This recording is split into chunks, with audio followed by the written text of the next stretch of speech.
Yeah, we totally got off the show. I'm sorry I messed up that show, dude. Like if you didn't do it, we would have done it anyways. We went from tequila to CERN to space to flat Earth.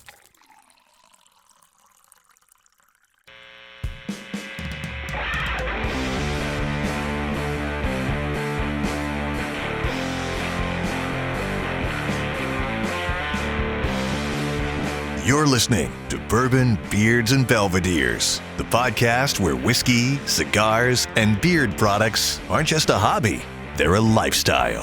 Hosted by Adam, Paul, and Jerry, three guys with real experience, full beards, and even fuller glasses. Each episode serves up thoughtful tastings, laid-back cigar talk, and honest takes on beard gear and beyond. From top-shelf pours to everyday essentials, this is the place where conversations flow as smooth as the whiskey.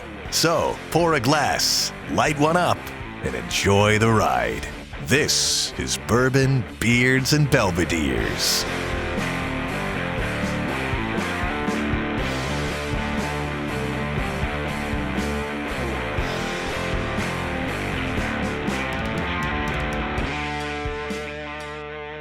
Welcome to Bourbon, Beards, and Belvederes. I'm Adam. And I'm Paul. And I'm Jerry. And it's season 3. Holy fuck, how in the hell did we end up here? Season 3, year 4, going on to year 4. Insane. Absolutely insane. Never would have thought that this would be the case. I'm just blown away that we're here. So we're starting this one off with a bang. Got some cool new features. I want to tell you guys about it. We added a call-in feature. We are live on Instagram and Rumble. No, YouTube and Rumble. YouTube and Rumble. And if you're watching on either one on the screen, there's a QR code. Obviously, right above it says "Scan to call in." It's also on the our story on Instagram. Basically, just scan that QR code, and then here in a second, I'll probably put it in the chat just to make it easy, clickable for some people.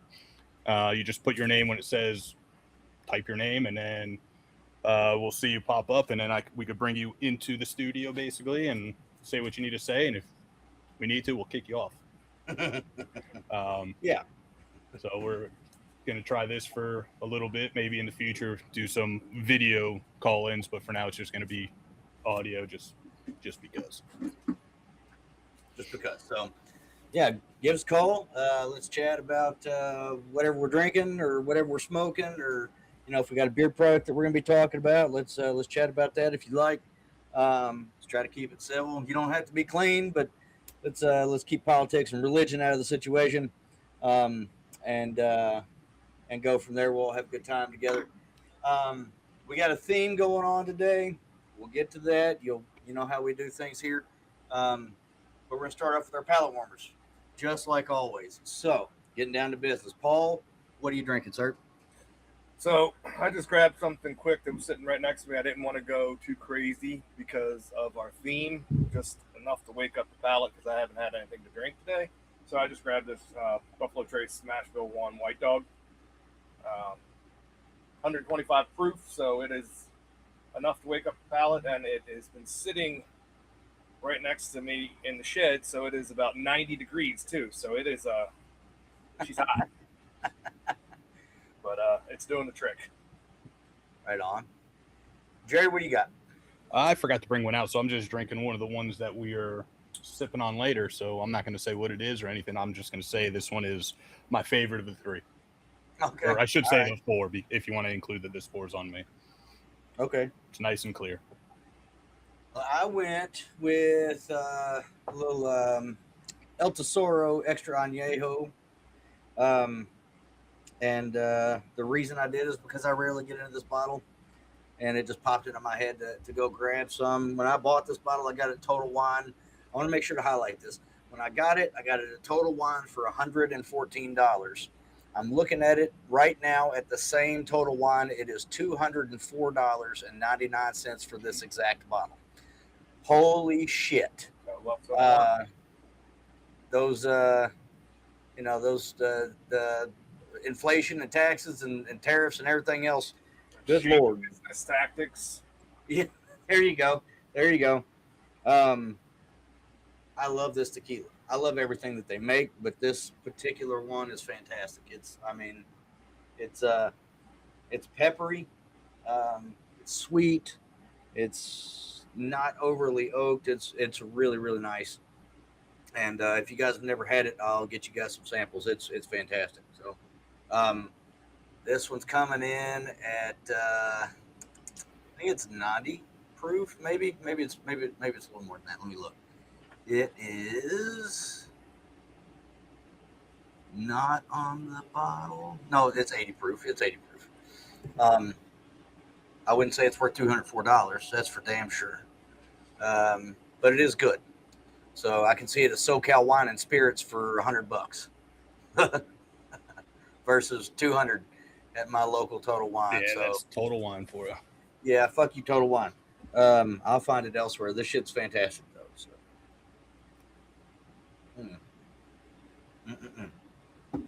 I found this company via Moonshiners, the TV show. It's one of the distilleries that Tim Smith visited when he was down in Mexico, and it's fantastic. So, kudos to them. So by now you may have figured out exactly what our theme is going to be. And Jerry sent us out 3 samples. He said it doesn't matter how we taste them, so long as we taste them. So what I say we do, Paul, since we got 3 people here, 3 different palates and 3 different outlooks on life, since Jerry sent them, I say we make Jerry tell us how to drink them.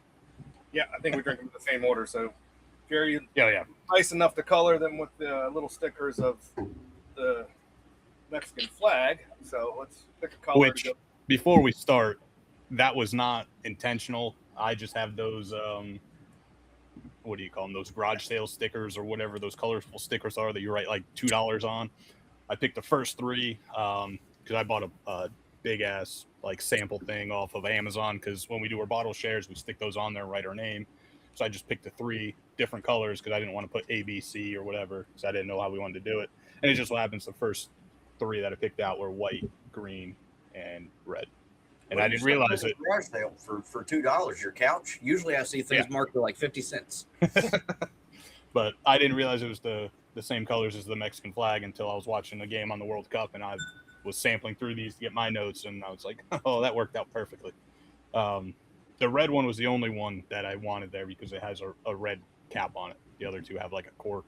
But let's go with green because I'm staring right at it. Okay. So how do you guys want to know any information, or do you want to do all 3 blind and then go into see which one? Blind. Yeah, let's do it fully blind first, and then maybe once we get our initial impression, maybe we'll go back through, and you can tell us, or we can guess at proofs, or Well, the one note, obviously they are all Blanco tequilas. Yeah. That's the one note. The one thing that I'll give you guys. So, and we are doing this. I think you guys said it's for National Tequila Day, which is on July 24th. Yeah. So we're live obviously now, but technically the episode on YouTube, Rumble, Spotify, Apple, everything else will come out next Monday, the 20th. So that was that Friday. The Friday after is National Tequila Day. So yeah, go ahead, Paul. that'll give you some time to get a hold of these and drink them along with us if you like. Yeah, this one's got a very weird nose to me. I almost get like some bubble gum or something off of this nose, which I didn't expect to get off of a tequila. I need to put Not more a in real here 'cause tequila. I'm not getting anything. My assumption is these are real tequilas and not some bullshit celebrity crap. That's what I'm going with, but who knows? I guess it's blind, so. Congratulations, you have 1800 and Jose Cuervo and some bullshit that some dude down the street gave me for 50 cents. The Rocks tequila or whatever that is. So the Cabo Wabo, That's Sammy Hagar. Yeah, Sammy The Hagar, Rocks there you is, It Terra, starts with a T. yeah. Terramana. Terra something. Terramana, yeah, that's whose is that? I can't The remember. Rock. That's the Rock. The And Rock. then, Oh yeah, Clooney isn't Casamigos Clooney's? Yeah. That just tastes like somebody dumped in vanilla syrup. It's good, but it's not It's not tequila. I had a little bit of that last night with as a floater in my mango chili Modelo, and that works really well together. Can't lie. It's good. They definitely some additives in there on the vanilla side. So Okay, now I'm picking up that bubble gum. It's it's not like overly sweet, but there's definitely like a pink fruity kind of note in there. but I like it. I like the nose. when I first put my nose in the glass, though, there was a whole lot of ethanol came spewing out of there. So I had like these poured the very first time.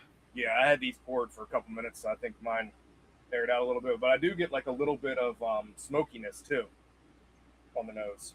I can get that. Char or something. Yeah, for me, I get like this green bell pepper on the nose with some, and then I think that cooked agave kind of lends itself to that bubblegum note sort of deal. I get the herbalness on palate. It's like a minty finish too.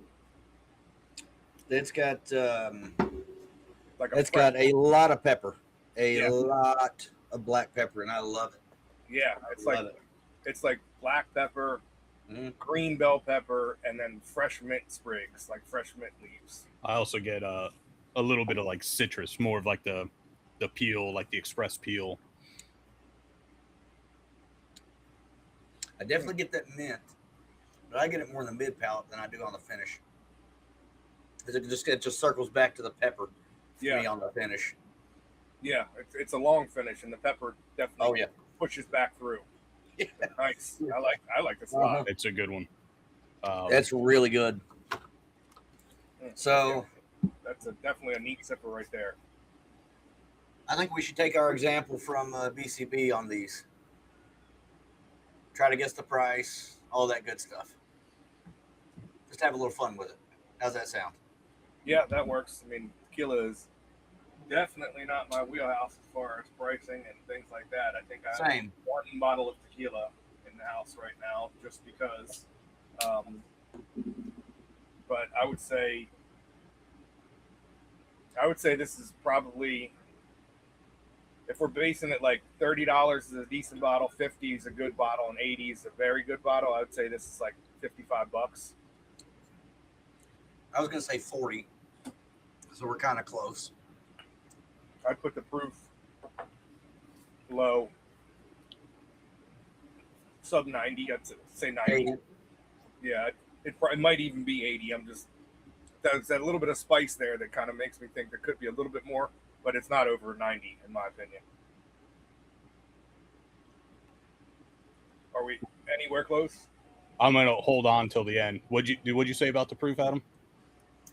I said it would be about 80. Yeah, I'm going to say 86.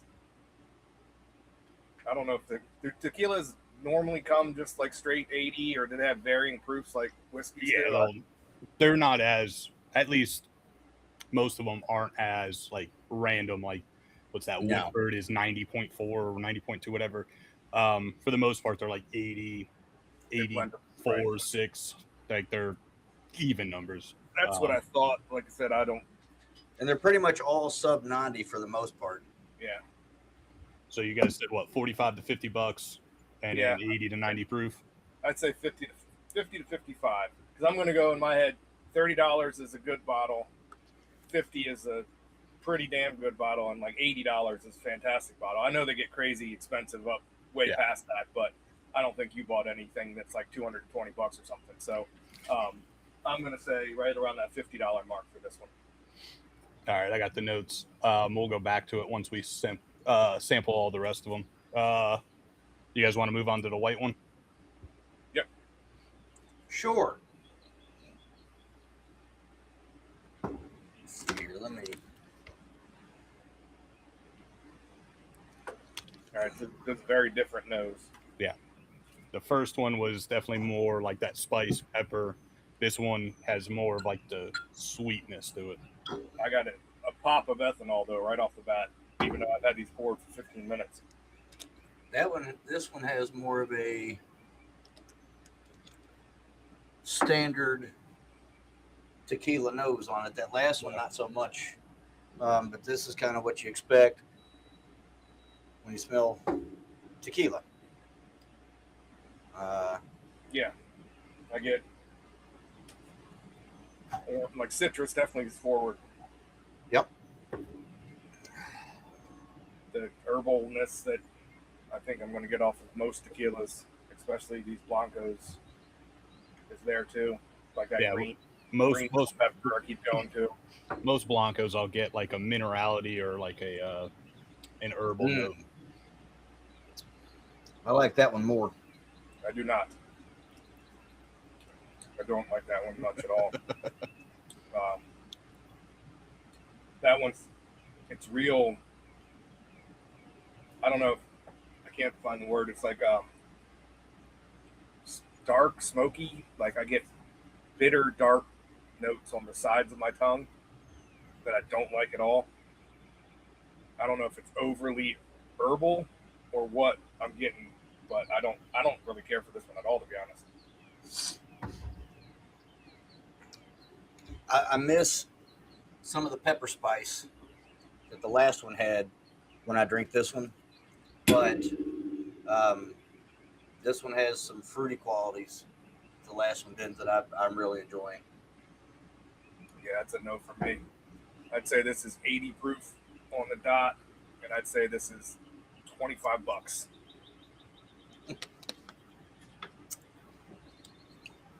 Maybe even in a plastic bottle.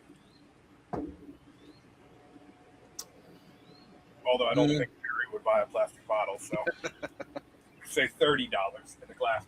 I bet you Jerry's got a plastic bottle or two in that house somewhere. Probably not tequila though. There's some good plastic bottles for whiskey you can still get, but or at least some decent ones. But I don't know about tequila. Ooh, I know my internal temperature's going up because I'm sweating like a son of a bitch right now. It's already hot as fuck out here in this garage. I got the door open so I can smoke. Wow. I would say that one's probably more in the neighborhood of $40, not in a plastic bottle. And I like it. I like it. I don't think that Jerry would send us a fucking bullshit tequila for this tequila blind. I Maybe wouldn't he would. Huh? I wouldn't put it past him to sneak I it. will. I just don't feel like I don't feel like that's what he's done. I don't think this is one. This is just not for my palate. I don't think this is a bad tequila. I don't like some of the. I think it's just overly herbal notes that's just hitting me like really on the sides of my tongue that I just don't like at all. But I don't think this is a crappy tequila. I think plenty of people will like it. It's just not for me. Which isn't weird in its own way, because Paul, you're such a fan of rye, and there's herbal notes like a motherfucker in a glass of rye. You know, That's just why not like this though. No, and They're that's different. And that's why I don't know if it's herbal notes or if it's smoky note that I'm getting, because I don't like smoky notes in anything. I didn't get any smoke. But I don't really get the smoky note, but it's hitting me where I drink like a peated scotch or a mezcal that I don't care for. It gets me on the sides of the tongue, and I don't like that. Like I Try said, it with a cigar to see if that cancels out some of that smoke. Yeah. this pour versus the first one, I get more of like this minerality with this first one than I do the second one than I do the first one, which might be what Paul's looking at. And that might be what. And I'm not talking about like that Dickel Flintstone vitamins type minerality. I don't mind Like, that. Yeah, this is like just like rock mineral, like water minerality. No, cigar doesn't help. Maybe even makes it worse. That's not for me at Fair. all. Okay. It's not for me at Adam, all. what'd you say? What'd you think the proof was of this one? Definitely between 80 and 90. I would say 84 at the highest.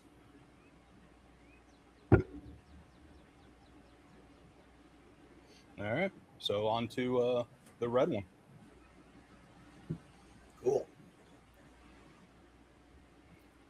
And I'm drinking this Aldi watermelon sparkling water, and it is going fantastic with this tequila. Like, I just kind of want to pour them together and just have like a. What you drinking that for? There's no booze in it. To clean the palate. There's booze here. I got the limoncello or lemon ice, whatever, the Flavor Town series that I talked about a couple weeks ago with Guy Fieri. Yeah, we picked up the apple pie Alamo or whatever. What'd you think of that? It's good, but I don't know if I can drink it all the time. It tastes just like a fucking apple pie with the crust and everything. It's insane, but I don't know how I can drink. Like, maybe if I throw some of this or some moonshine or something into it and make it like an apple pie sort of deal, it'll work. But like I was eating lunch and I cracked when I was drinking it, and I was like, I can't eat and drink it at the same time. Like, there's just too much shit going on. It is, especially for a seltzer where they're normally not super flavorful. It's just a hint of flavor, but that apple pie comes through. They got a root beer float, which is fantastic. It's just like a root beer float. I'm drinking, I think it's called the lemon Italian ice or something like that, because I figured that would go good with tequila, being a citrus kind of vanilla flavor. And there's another one, key lime pie maybe. There's 4 of them in that little series. I bought all 4. They're all pretty good. Whoever thought Guy Fieri would get into the sparkling water game, but all right, this nose I like a lot. This is my favorite nose out of all 3 of them. If somebody says, "What does tequila smell like?" This is what I would point them to. So I put these into the solo blind probably about 3 or 4 times over the last week or so, and this one constantly won every time on the nose. Yeah. Well, I was gonna say, I think this is probably the one you were drinking as a palate warmer. This is probably your favorite, if I had to guess. Off the nose, I would agree. Yeah.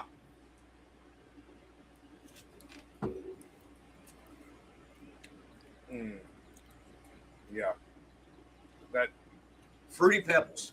Yeah. I was there's- just gonna, Straight up Fruity Pebbles. yeah. It's like it's just an artificial fruitiness that's delicious. Yep. Or you know what? I'm gonna go a step further. That's not Fruity Pebbles. That's Trix. That is Trix cereal right there. It's just that, it's that artificial fruitiness that like it's perfect. Like when you say cereal, because they all taste the same, but they just have different colors, so you think you're eating different flavors. But it's just a fruity, chemical fruity note that's really good. And I get that off the nose. It's like I can't put my finger on a fruit. It's just fruity, and I get that off the palate too. It's just And a nice. This one to me has more of like a white pepper spice versus a black pepper, but has nice little. I could see that too. Yeah. Nice little spice to round it out on the end. But yeah, I was the same way. I couldn't figure out which. Like, I was getting citrus, and there was some other stuff in there I couldn't figure out the past couple of days. But yeah, it's definitely citrusy, a little bit fruity, and then has that nice spice that lingers. Yeah, it's like you eat all the Skittles at once. Yeah, that's good. That is good. It's very good. I know that's either 1 or 2 for me. I know that the white one is 3rd place for me. Before we start talking about that, what do you guys think about the proof and price for that one? I'm saying 80. And I'm gonna go with $50. Exactly, I'm the same. 80 proof on the nose and right around $50, I think, as well. I think this is a really good tequila. All right, do you guys want me to? Reveal. You want me to reveal, or do you guys want to say what your favorite, like your order first, or it don't matter? Yeah, I mean, 1 second. I just cleared my palate. I want to see if the green or the red, if I like those, which one better, because I know I don't like the white.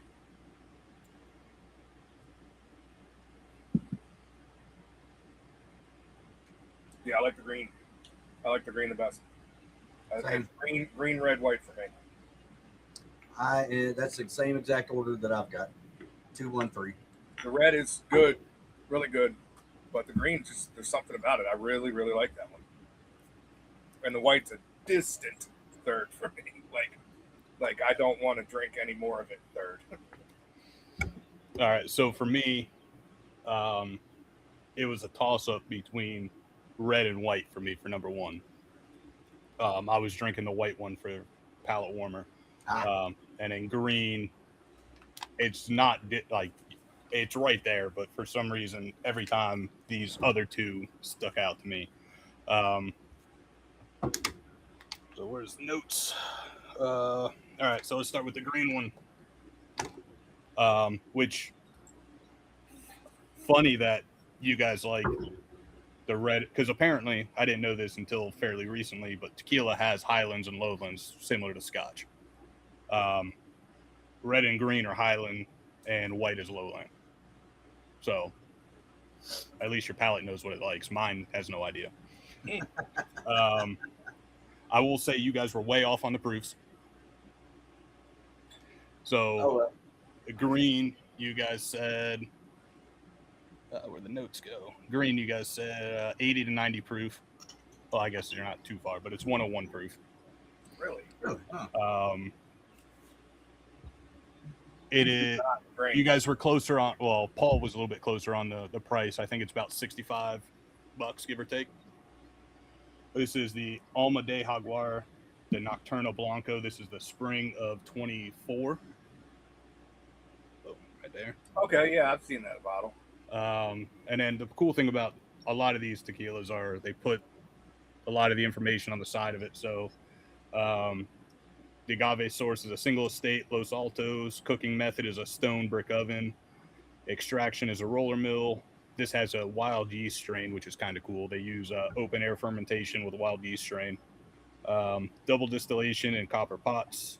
And the water source is a deep well coming from 244 meters. This is coming from NOM 1414. You say Nom? Yeah. As Nom. in the fucking Nom.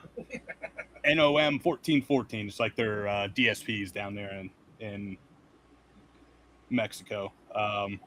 And obviously these all come from Jalisco. Obviously. And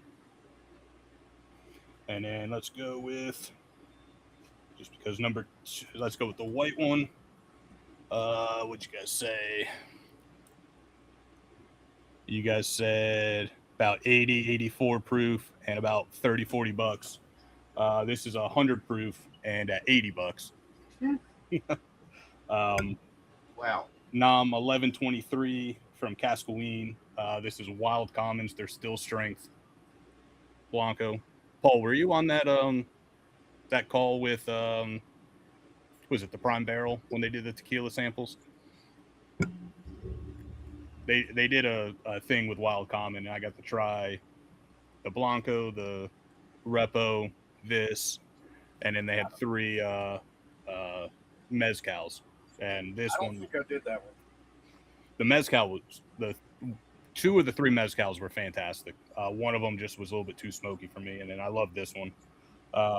What else is in there?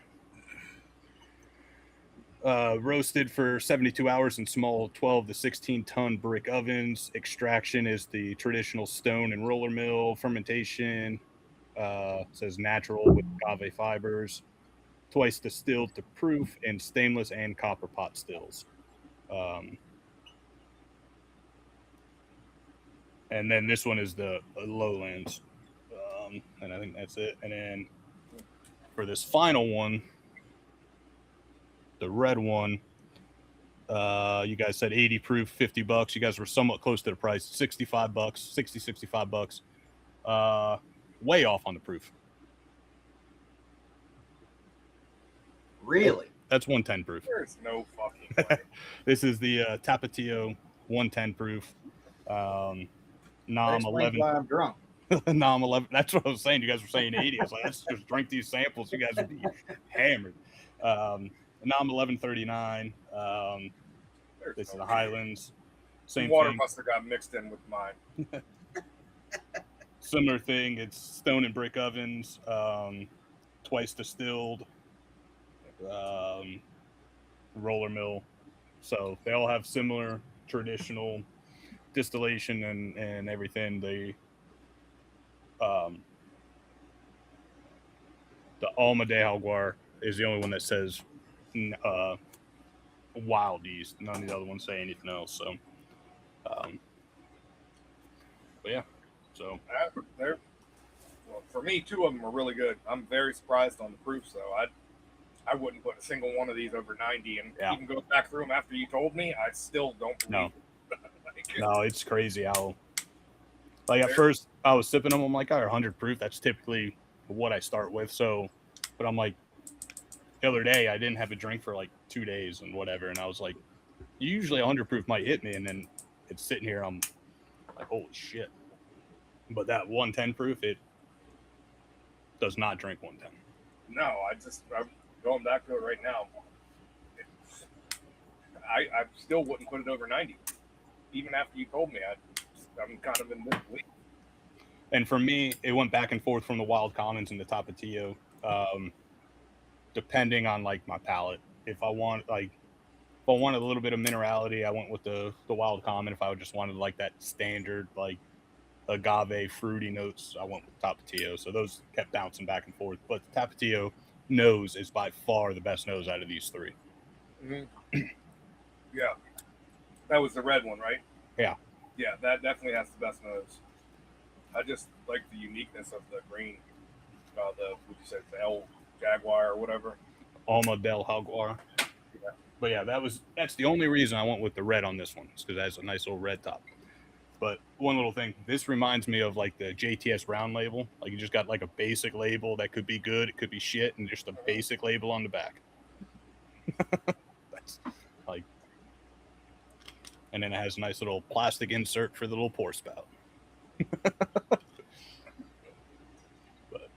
yeah, I've had the Wild Common and the Jaguar for a while.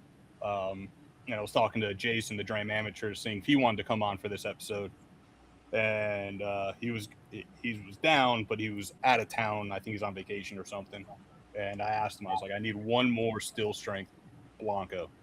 And he recommended this one, and I'm glad he did. And I'm glad I looked around, because my Total Wine had it for like $85-$90. And he said that's insane, because it should be like $60-$65. So I went down the street to a store just looking around, and there it was for $65. So gotta love Total Wine. No, you don't. No, you definitely do not. But yeah, all these are fantastic. I've been drinking the shit out of them the last couple of days just to get my notes and whatever. And unfortunately, now I got to go on down the rabbit hole and find some more still strength Blancos, because there's so many out there. I just drank the white again, and it's gonna sound weird, but if I keep my palate closed, like I keep my cheeks kind of tight and just let it go over my tongue, it's good. It's when I open up and I like do the Kentucky chew or whatever you want to call it, when it hits the sides of my tongue, that's where it's gross for me. So whatever that is, that note that's hitting the side of my tongue, I'm not down with it. But when I keep my palate tight and I just drink it right over, I get nice vanilla notes. It's not bad at all. But when I actually go to taste it and kind of let it roll around my mouth, it's not for me.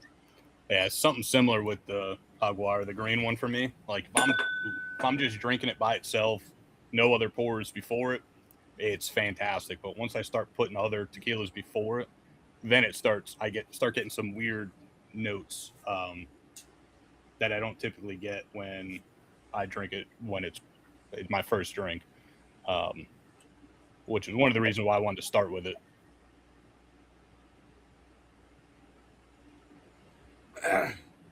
Yep. No, that was fun. I have just about, I don't know, maybe tiny splash in each one, so we're going to go with the blend. All three. Do we want to talk about this cigar, or we? Yeah, no, I like it. It's an odd looking cigar. Yeah. Adam, you sent it out to us. Where'd you come across this one? I did, yeah. So this cigar comes to us from Cuba by way of Europe. So I'm in several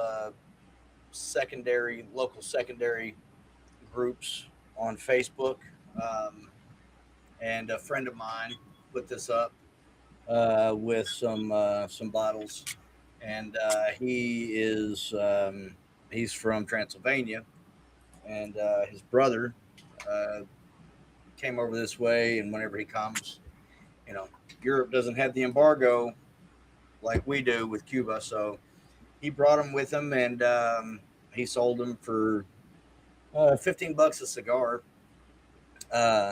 which is not bad considering they are, unattainable here in the States.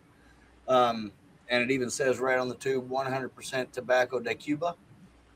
You can buy this brand in the United States, but it's not, Cuban tobacco, which is, I feel like you're splitting hairs. It's fucking ridiculous. Most of the tobacco in like Nicaragua and Dominican or whatever are Cuban seeds. Sure, but they're not directly from Cuba, which is the problem. Which again, it's not really a problem for me. It's a problem for the powers that be. It's fucking stupid. I mean, the embargo was lifted at one point, and then of course, President Trump, in his infinite wisdom, decided to put that embargo right back on, or right back in place. The brand is called Guantanamera, or Guantanamera, I guess is probably the best way to pronounce that. I don't speak Spanish, so if I'm wrong, too bad. The Guantanamera Cristales. It is a 5.9 by 41 Cuban wrapper, binder, and filler. And I found a website here, casafumando.com, or casasfumando.com, I'm sorry. And this gentleman decided to do a review. He even paired it with a drink. He paired it with coffee. Burn time is just over an hour, which is fairly accurate. I haven't really been on this bad boy, and I'm a little more than halfway. The price, it's about $2 in Cuba. So there's that. It's a very mild to mid cigar. It's not generally the size that I'm looking for. I like those Robustos, but I can swing this. It didn't take away from or really add to any of the tequilas that we were drinking. I know Paul said that it made the white tequila worse for him. For me, that's not necessarily the case. They do come in, they come in packs of 6. No, they come in packs of 5. And each one inside the pack is inside this plastic tube, which keeps it fresh. They're sealed up. For me, it's a cigar. It's what you want or what you think of whenever you smoke a cigar. It is the best description for it is cigar. It's nothing special, but it's not anything terrible either, And with that being said, I'm not mad at it. I'm glad that I grabbed him while I could. I think he still got a few more. He had 20. So I think I can grab a few more if I want. But just to start, I grabbed 6. I sent you guys 1. I gave some of the others out as a gift, and I kept 2 for myself. Not quite as good as the Cuban cigars that Paul was able to get his hands on. What were those, Paul? Cohiba. Yeah, the Cohibas. That's right. But still, it's a decent smoke. So it's a very good smoke. I'm very much enjoying this. It's a odd looking cigar. It's obviously a small ring gauge. It definitely looks like not factory. It looks hand rolled. It is mass produced. It is factory produced. Which is crazy. Which I was looking it up. It definitely is, but it doesn't look that way because it's right. It's an odd looking cigar. But no, went out on me once because we were chatting, but it's got a great burn line. I'm enjoying it. It's nothing crazy. There's good, solid, decent little bit of pepper, a little bit of earth, a little bit of spice. It's a good cigar. I'm really enjoying it. And I knew when you sent it to me, I was the Guantanamera. Trying to figure out where I looked it up when you sent it to me. It was it's that fucking song by Lauryn Hill, who's a horrible person, by the way. But it's like I think it's like a Cuban or it's like a folk song or something that she redid. And it means like the lady from Guantanamo is what Guantanamera means, I believe. I should look that up so I don't sound like a fucking weirdo. But I remember I can hear the song in my head. That it's been redone by many artists, and I know Lauryn Hill did it. Looks like once again, I will reiterate, is a horrible human being, but she has a nice voice, so a couple of her songs are listenable. But yeah, I knew when you sent it to me, I was like, I've heard that word before, So, but yeah, great start. I like it. Yeah, I've not heard that song. And I'd be willing to bet you have. If you put it on, you'd probably be like, oh yeah, I've heard that somewhere. It's like I want to say it's like a folk song that's been redone by tons of people. You might have heard it in an elevator. You might have heard it in a restaurant. Like I feel like everyone's heard the goddamn song. The one that stood out to me was the one that Lauryn Hill did with other people. I don't know if it was when she was with the Fugees or if it was somebody else, but once again, I don't want to keep saying her name because she's a horrible human being. And how do you feel about Lauryn Hill, Paul? Yeah, we wouldn't be friends. Jerry, what do you think about it? Yeah, it's not bad. It's definitely an ugly looking wrapper, veins everywhere and whatnot. I did appreciate the pre-snip on the tip. But yeah, it's just tobacco. Like there's a little bit of earthiness. Well, there's earthiness in there, a little bit of pepper in there, but other than that, there's really not much else. And I'll agree, didn't really do much to these, which was nice because if we picked something else, a cigar might have taken away from some of these pours and kind of hindered our judgment. But so it went well with that in that aspect. Yeah, it's not a terrible cigar. It's definitely like a golf course cigar sort of deal where you just want to smoke something. Obviously, I want to get a little bit more flavor out of a cigar, but for this, it worked. And I've had a few Cubans, actual Cubans, not like those fake ones that you get on the corner of the street or the street corner. And they've been all right. It's not my favorite. Like they're bland for the most part. So no, I think you hit it. This was perfect for this because it wasn't a super like medium plus or it was just perfect like cigar that went well with these pours. Didn't take away from the pours so that we could actually do the blind properly without being influenced by like overpowering notes from the cigar. So I enjoyed it. Absolutely. Yeah, I'm still enjoying it. It's not overpowering in any way. It's definitely getting better as it goes along. Yeah, a little bit. It's getting a little bit more punchier, but yeah. So the notes are still just that tobacco note, whatever you want to call it. Oh, for sure.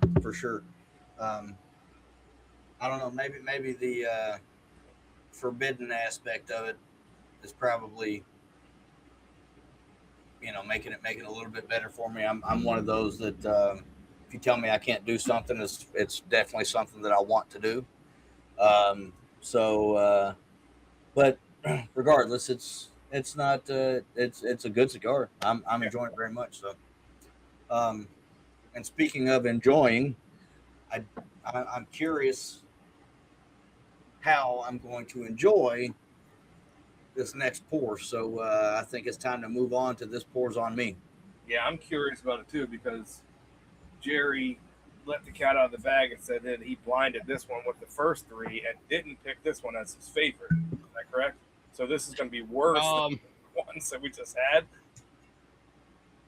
No, so it was weird. I could kind of pick it out just because it is a repo, so you are getting a little bit of that barrel influence. Gotcha. So once I figured that, I was like I could taste it. And yeah. This is one of my like I haven't had too many tequila brands, but this is one of my favorite go-tos from it. It's from Tequila Ocho, which is one of my favorite go-to ones. I'd have to look up the information on this one, but there it goes. Give me a second. I do have information. I said this is Tequila Ocho. This is their barrel proof Reposado from La Races. I don't know. 101. Yeah, 101 proof. Sweet little dimpled bottle. Nice bottle. Nice cork. Yeah, nice little heavy cork to it, and you can see a little bit of tint in the color in there. Yep. What do we got? This is from 2000. Agave was harvested in 2024. Like I said, 101 proof, NOM 1474. This is a Highlands region. It is rested for up to 6 months in overused American whiskey barrels. And I want to say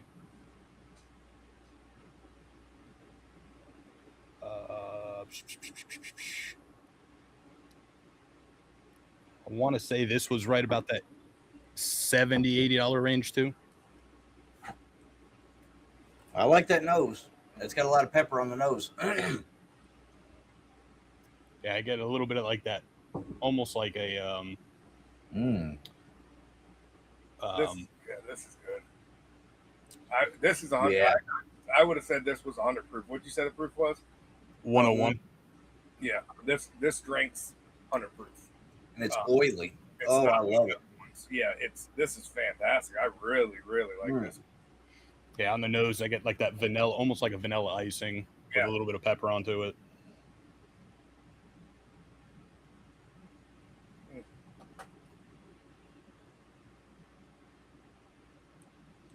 Yeah, I could see vanilla icing on there. Yeah.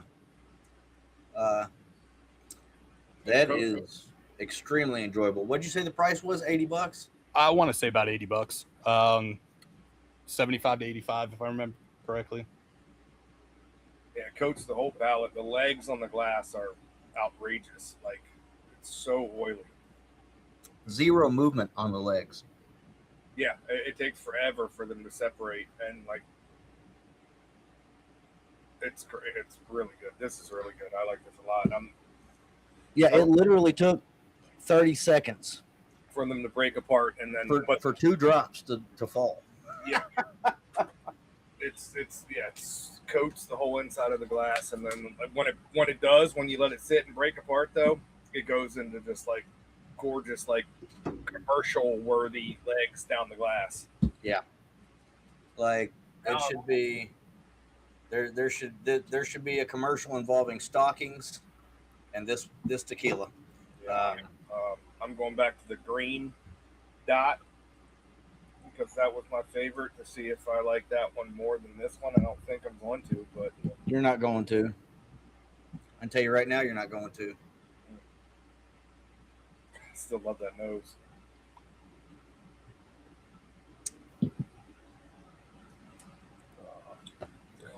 That's really good. I like that one a lot.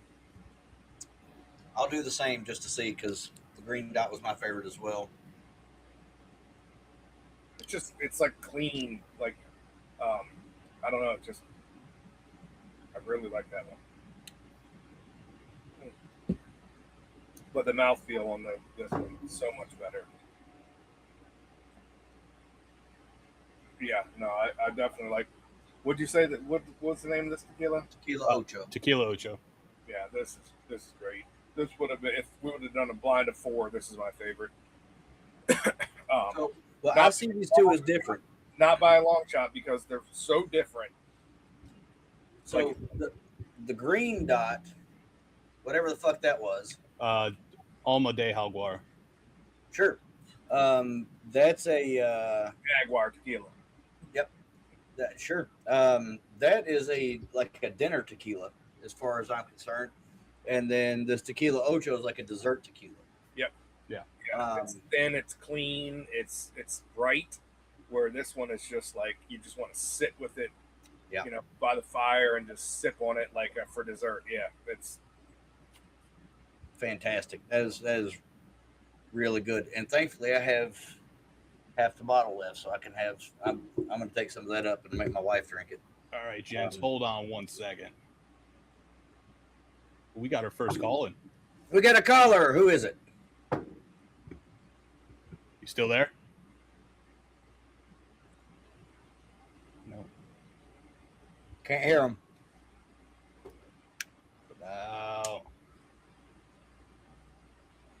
What about this one? Nope, that's me. Hang up on that one. I was testing to make sure it was still working. Hang up on that one. Go away. I'm not good with suspense. Right. Hello? Hey, it's working. What's up? So we got Raul, the smoking text, joined. Yeah, I can hear him. How you doing, Raul? Man, this is working. Holy shit, we made this work.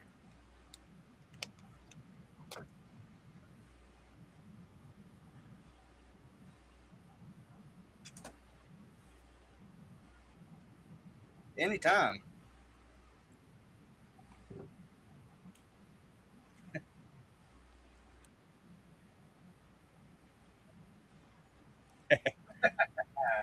Well,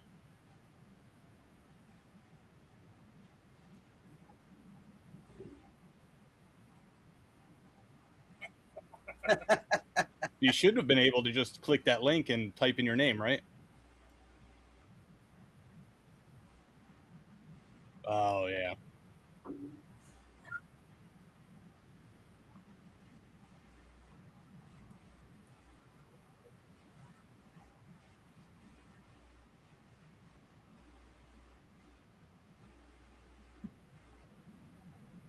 Good. Good. About yourself?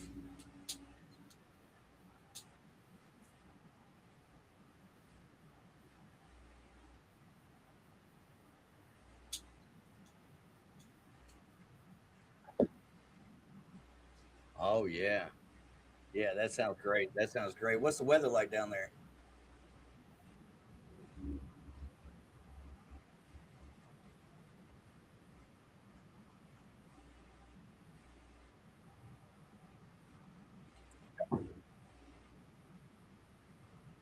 you got to get yourself a little baby pool from Walmart and just go and lay in that thing and just own it.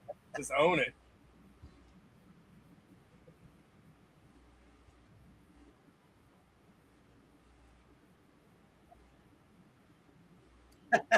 Just,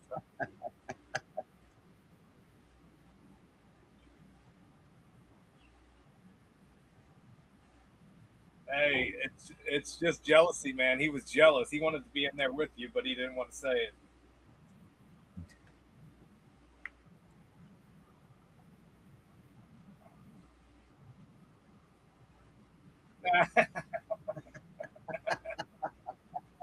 Oh, hey, own it, man. Own it.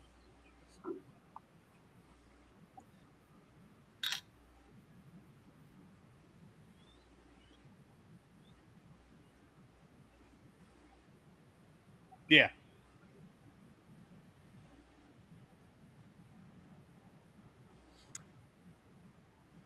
That was fun. I was watching. That was fun. I think I won I think I won some cigars on that bad boy. Now you're here. We got you. Raul, Yeah, you there? we can hear you. Uh-oh. Yeah, Call back. This was working earlier, and they're saying they couldn't hear him, and I don't know. Let's try. Let me hang up on his ass. He could call back. Let's see if No, See, but he was talking about the Wild Turkey Challenge that Jerry was part of. That was fun. That was a fun call in. You definitely have to do that again because that was entertaining, and I think a lot of people were talking about it after the fact. So that definitely needs to happen again. We know that I like the wild turkey. Yeah, it was a quiz show type of atmosphere, and there were some giveaways, and Yep, I was there. I was there with Jerry. Yep, it was a fun night. It was a damn good time. You there? Hello. Hey, Raul, We got. Nah, can you hear us? this isn't Raul. Oh, Oh no. This is Jers. what's going on? How you doing? How you doing, bud?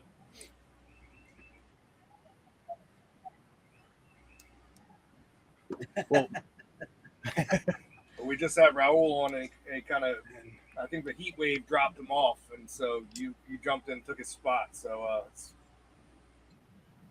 yeah, and I was met. This is something we've been trying to work on, and I was working on it the last couple of days, and it's been working, but now it's not making its way over to YouTube or our recording stuff. So I'm gonna have to mess with this some more. But all the settings are exactly the same as it was yesterday when I was messing with it. Gotta love technology. Well, that's all right.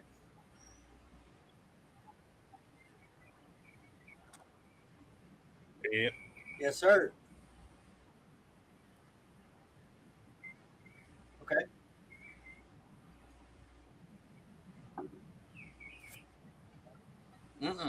not at all.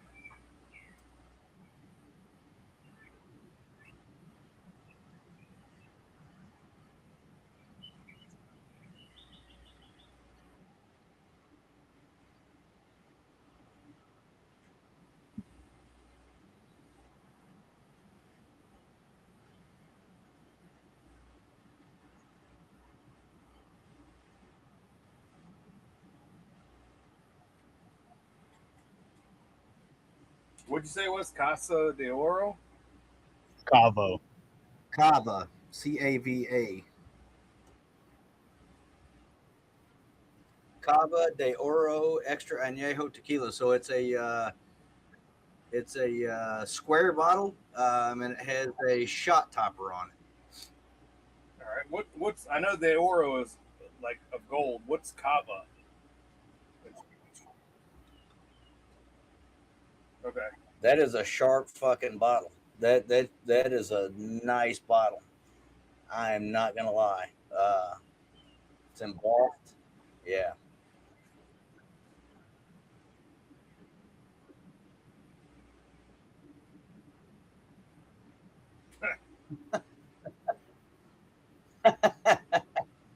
Well, that's a good thing. I mean, that's you got something good there. I'm looking at the extra aged añejo right now. That bottle is black from top to bottom. Even the labels are black, and it is beautiful. I want that bottle.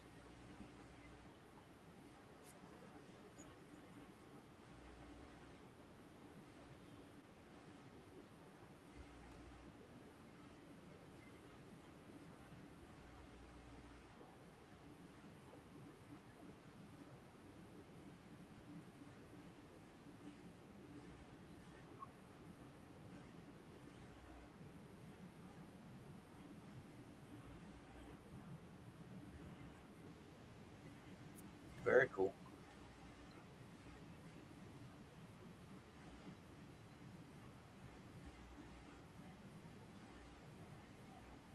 Yeah, no, Adam's showing the bottle right now. That's a cool ass. Yeah, it's a cool bottle. looking bottle.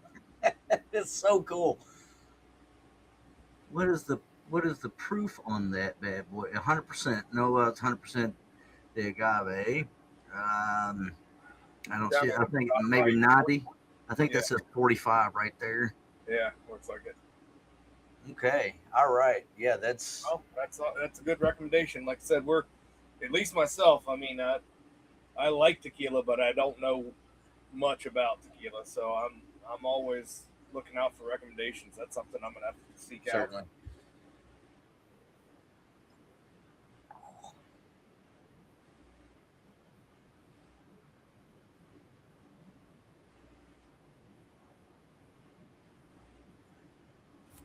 Right?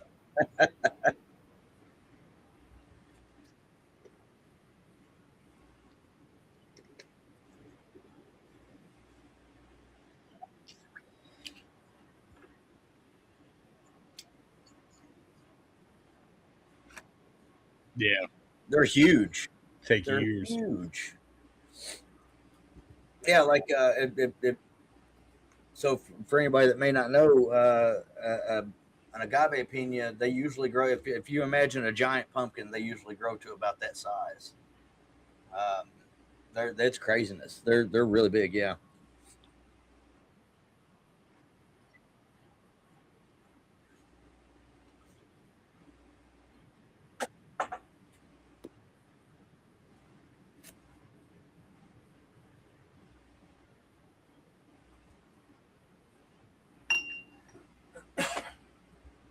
Yeah, that sounds like it's up.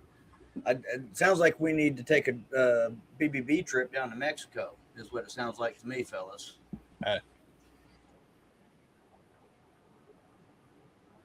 do it. Let's do it. Let's do it, brother. That sounds like a great time to me. I think That'll we work. All right. South American tour. We Oh, I think I just hit the wrong button on Adam. yep, you killed Adam. Well, he'll be but, back. South American tour. I mean, we have a place to stay in Nicaragua, right? We were invited to stay with the Coburns in their scorpion-infested villa. But I would love to travel through this through South America, stopping in on friends. That would be a fun time. I think one of us needs to win the Mega Millions of the Powerball and make that happen. I'll get on that tomorrow. Yeah, buy some tickets so that you can fund a trip for us and some friends to just make an excursion down south, stopping at some of our friends along the way.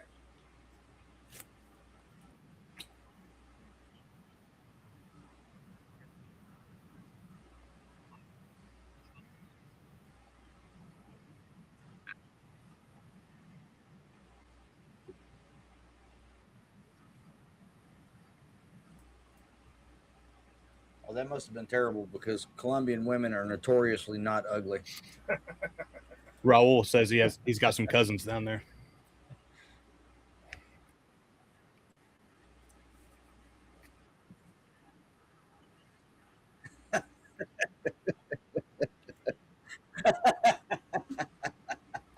Well, I'm talking about the women that were in Colombia, not necessarily your ex-wife.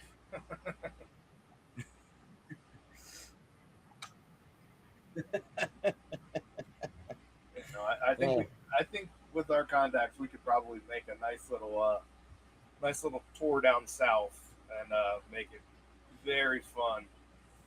We just need some capital. We need some Powerball winnings or something so we can all take extended leave from our jobs, if not quit, and then enjoy ourselves for a month or so, going as far as we can. What's that? Oh, well, you got to go sit at a table and grind, brother. Well, it's all right. There's three others here that we can play the lottery and we'll just snag you up and take you with us anyway. That's right. That's right.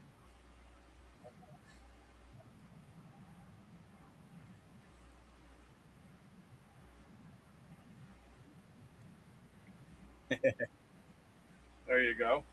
Let me know what slot to sit down at. Wink, wink.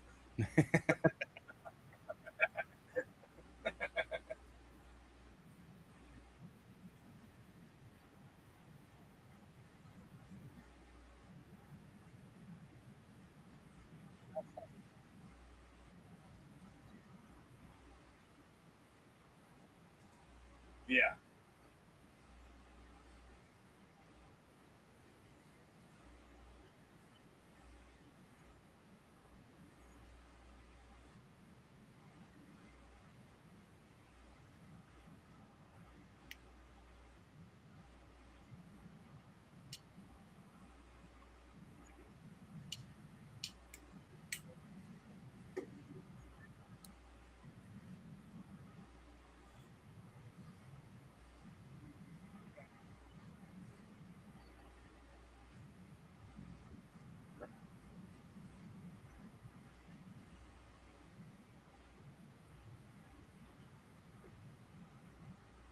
Really?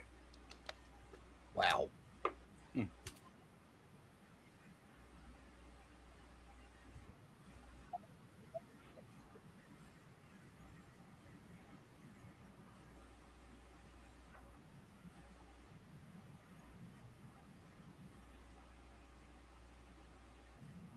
After a roll, people just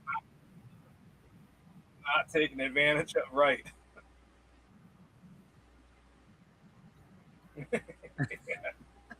And I'd be one of those placing minimal bets. I'll tell you that right now, just because when I gamble, I lose my shorts.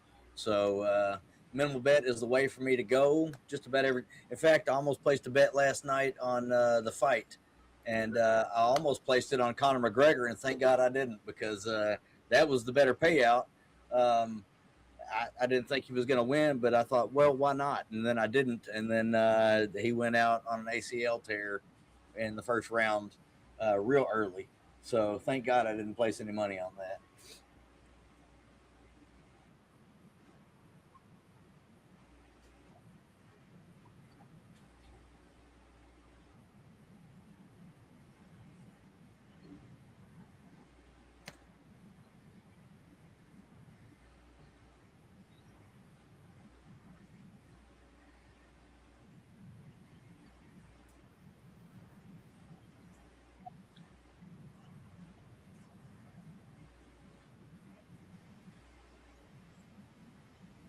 Yeah.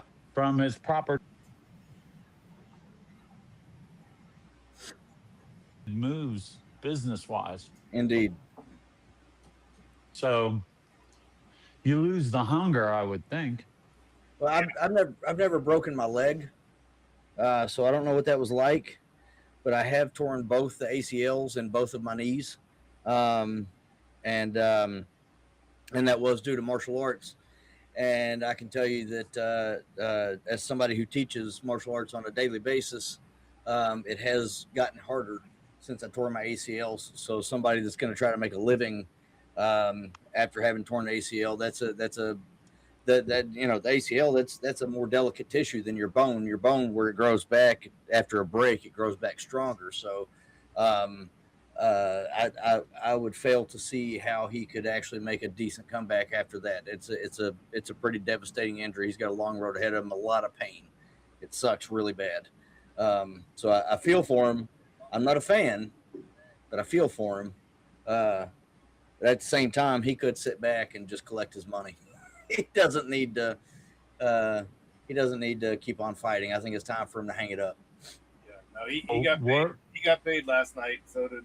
Sure. And no, I agree. I thought it was going to be a first round knockout. Didn't know which way it was going to go, but I thought they were going to both come out guns blazing pretty much, and that's what McGregor did, and wanted to prove a point that he could still get a big kick with that broken leg, and he failed to realize that he's pushing 40 and that those knee ligaments aren't what they once were, and yeah, it went quick. It went quick, but pretty disappointing. But thankfully, there were some other good fights on that card that kind of saved it. If Pimblett didn't pull that crazy submission off, and a couple other fights didn't go the way they did, it would have been that Royval fight. That Royval fight was the fight of the night. That was an amazing fight. Absolutely amazing. It would have been pretty disappointing if a couple of other ones, like you're talking, like those didn't go the way they did. Because we had a shitty day of fucking soccer with, England winning. It's everybody in the world except England hates England. And they won on a technicality. Everybody hates England. But they ended up winning in the World Cup, which, once again, like in the words of Dave Portnoy, I don't know why the fuck I like soccer every time the World Cup comes around. Like we trick ourselves into thinking that we're like good at soccer in the United States and we're fans, and then we always lose, and we're just like, we don't really care. Soccer's a dumb fucking sport, but we watch it every time the World Cup comes around, and we root for the U.S. and then they inevitably lose, and we realize that it's really not it's an endurance game that, unathletic fucking Spanish people play. So that's what I think about soccer. Two things Tell real us quick. how you really feel. Yeah, that's pretty much how I really feel. Two things real quick. One, Children play, and it's fun, but it's not a sport. Yeah, you have great endurance and you can run and kick a ball. Whoop-de-fucking-do. Try football or hockey. let's see if I can get this sorted. Could we get Raul on here too?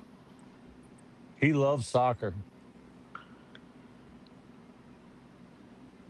I like playing Yo, soccer can you when I hear was me? not. There he is. Oh, There he is. Oh, Raul, we need to hear your thoughts on soccer, buddy. He says Adam should call out McGregor. Hell yeah, dude. That'd be badass, dude. Yeah, that would Yeah. be badass. Yeah. While he Dude, has his leg in a brace, I am down as a motherfucker. Dude, As soon as you- that shit comes out, I'm not. It's been a while since I've been involved in the MMA side of martial arts. Around 20 years or so. I'm not. I'm not as young as I once was. I am older than Conor McGregor. Let's put it that Dude. way. Well, I Man, recommend listen. don't run out and jump kick. Yeah, This- yeah. Gold. Listen, Adam, that beard says another story, man. It's telling me you like 20 years younger. I think you could take them, man. Listen, we get a couple of midgets. You know, I got a couple of tias. Yeah. We throw in some of that tapatio, man. Shit, you got it, homie. Hey, I'm down. Couple. I'm down. You had me at Couple of midgets. chanclas. Couple of Oh, yeah. chanclas. Heck yeah, man. Hey, listen, man. The soccer, oh man, oh God, man. You know, I'm Mexican. Everybody roots for Mexico, and they like. I'm Mexican when Mexico's playing, but I live in the U.S. And man, poor U.S. They got kicked out too. Poor Mexico got kicked out. Last night's game was pretty good. Argentina, did you see that one? Yeah. Yes, I watched. Yeah. I was going back and forth So- with the fights and with that game. Yeah, we did the same thing. So we turned it off at the halftime and extras, and it was tied 1-1. The McGregor fight took it all of 30 seconds, and when we switched it back to the game, it was 3-1 Argentina. 3-1. Yeah. I was like, there was more stuff going on in that soccer game than there was in that fight, Yeah. which you cannot say most of the time. Hey, listen, it's starting to get real interesting, man, and it's getting to that point. I was gonna. So, speaking of soccer, man, and speaking about the World Cup, right? Are y'all into the conspiracy theories and all that? Yeah, right. So, Oh, jeez. what are y'all thoughts of this thing on the 24th that the aliens are supposed to come out during the big game, man? Have you heard that? So before they answer, Raul, these other two men have a conspiracies podcast. I'm right with y'all, man. I freaking love that crap, man. Yeah. Spirits and Secrets podcast. Check it out. Me and Adam. Oh, dude, I so we gotta got- see that or we hear dive- that. We dive into some conspiracy theories every once in a while, and we try to record a couple episodes on the same night, so we get increasingly drunker. And so by the end, Oh, by the man. last episode, you really know what we think about things. I just want to drink and listen. Yeah, Dude, That's what I do. we do. I We just do wanna- like 2 or 3 episodes a night, so that we can, increasingly drink the spirits and talk about the conspiracies, so that our filter Oh, dude. increasingly goes away. But yeah, I've heard the 24th. We got the 24th coming up with the aliens coming. We got the 7th with gravity going away for 7 seconds. We got a lot of big Really? things happening. What about everything going on with CERN and them shutting it down? Well, in the CERN world? shut down, So, and then Hold all on, the let me touch on CERN real quick. And And Bigfoot yeah, so sightings. Well, we talk about No, CERN. I- we talk about I need Bigfoot to touch sightings. on this. CERN got I shut need down. to touch on this. So I work for the University of Kentucky, and there's been a large reorg going on within the entirety of University of Kentucky, and that includes the medical center and the academic side were separate. They're now combined. It's one big reorg, whatever. So I have a new director, and what I do, my job is all computers. That's all I do. He's a physicist. And not only is he a physicist, he's a physicist that previously worked at CERN. So I've only talked to him, not really even face to face, on Zoom twice. But as soon as I have more time to sit down with this man, I intend on drilling him. Find out what timeline he To came find from. out as much as he can give me, as much as he will tell me. That's what I want to know. The things that he knows, because that's a very interesting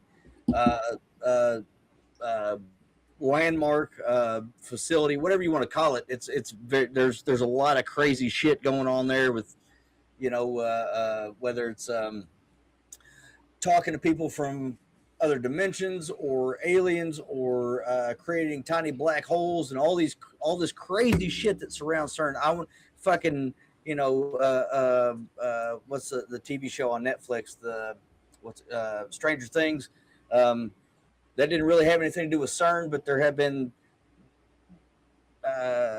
stories of things similar to that happening. Like, I want to know. I want to fucking know anything he'll tell me. I want to hear it. So I actually have a somewhat personal connection to CERN, which is not something I ever thought that I would say as a conspiracy theorist. And Raul, in case you weren't able to see the website that was just pulled up, spiritsandsecrets.com. You can find that on any streaming platform out there.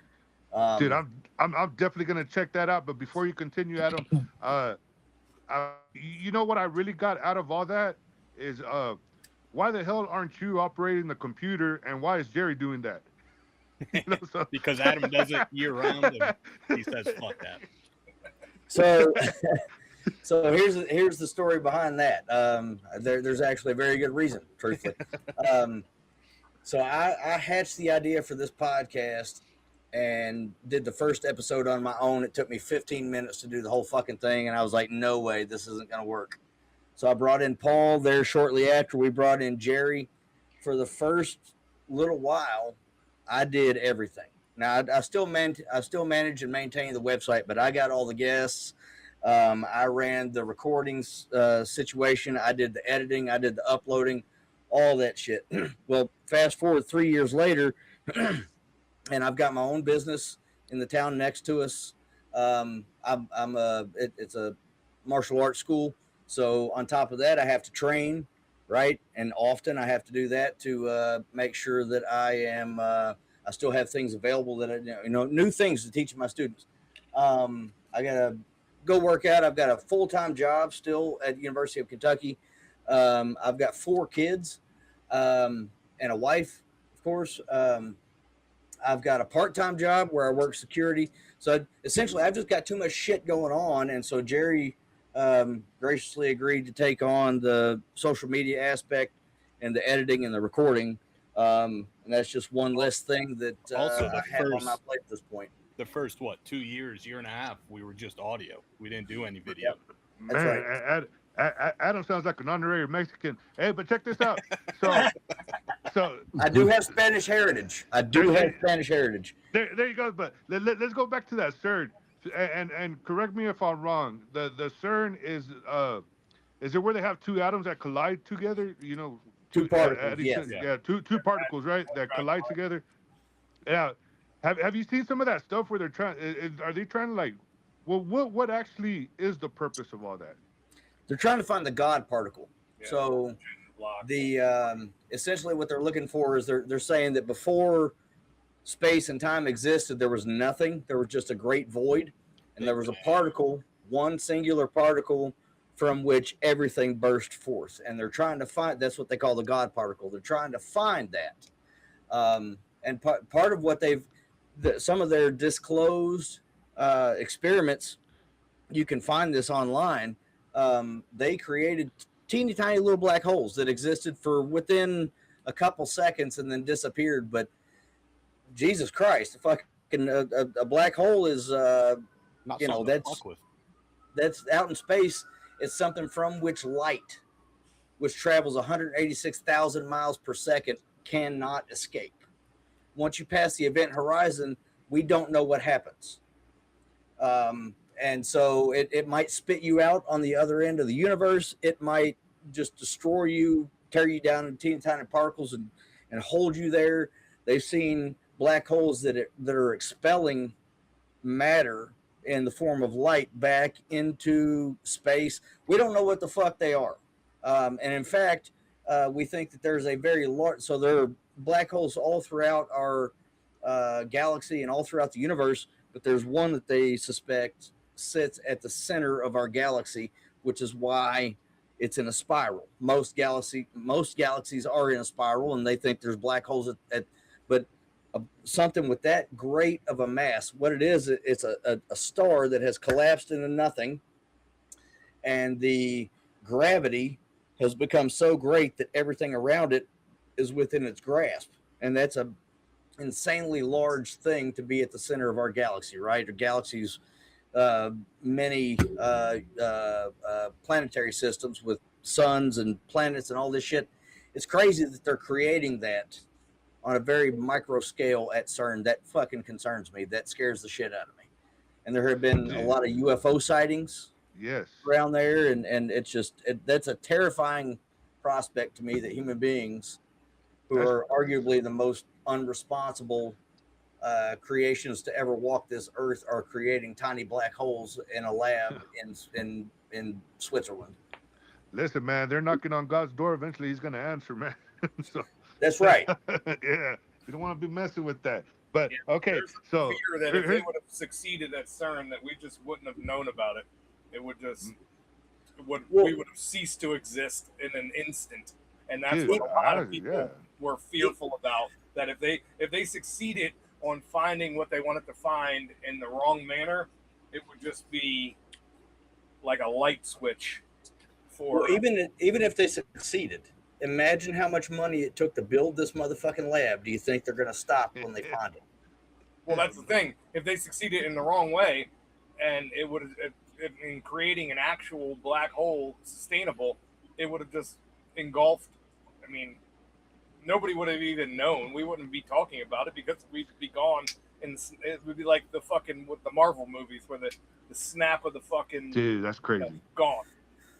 That's crazy, man. That's very scary, man. Because I saw some of them. Now I don't know how true it is. Like some of the stuff on YouTube, what you're talking about, the black holes, right? They're not black holes. What? What black holes? We're talking about science and universe. The brown holes. Anyways, listen. Listen. We'll move it along. But Paul, I want to talk to Paul. Are you a flat earther? No, God no. Okay. How do you feel about that? I am definitely not a flat earther. I feel like I'm touching some veins right here, man. Like, I could keep going and going. I think I love this stuff. Are retarded. I think it's absolutely insane to think about. Mentally challenged. Yes. Well, we're bringing back that word, the R word's coming back. But no, I think that's absolutely ridiculous to think. That's okay. Of a flat Earth, but I don't think everything that spacers are saying is true too. I think there's a lot of misconception about the universe, but being a flat Earth, a disc with the waters above, and all that bullshit is just wild, right?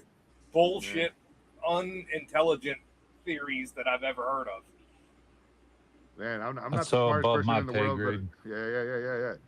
Okay, so go ahead, Adam. I was just going to say, like Paul said, misconceptions about the universe. Of course there are, because we don't have any fucking idea. So there's a movie that I watched today called the Project Hail Mary, and that's the name of the movie, Project Hail Mary, and essentially there are these microorganisms that are eating the sun, and so I can't Ryan something, I can't remember his last name. Anyway, he has to go out into space to this particular sun and find out why they're not eating this sun and whatever.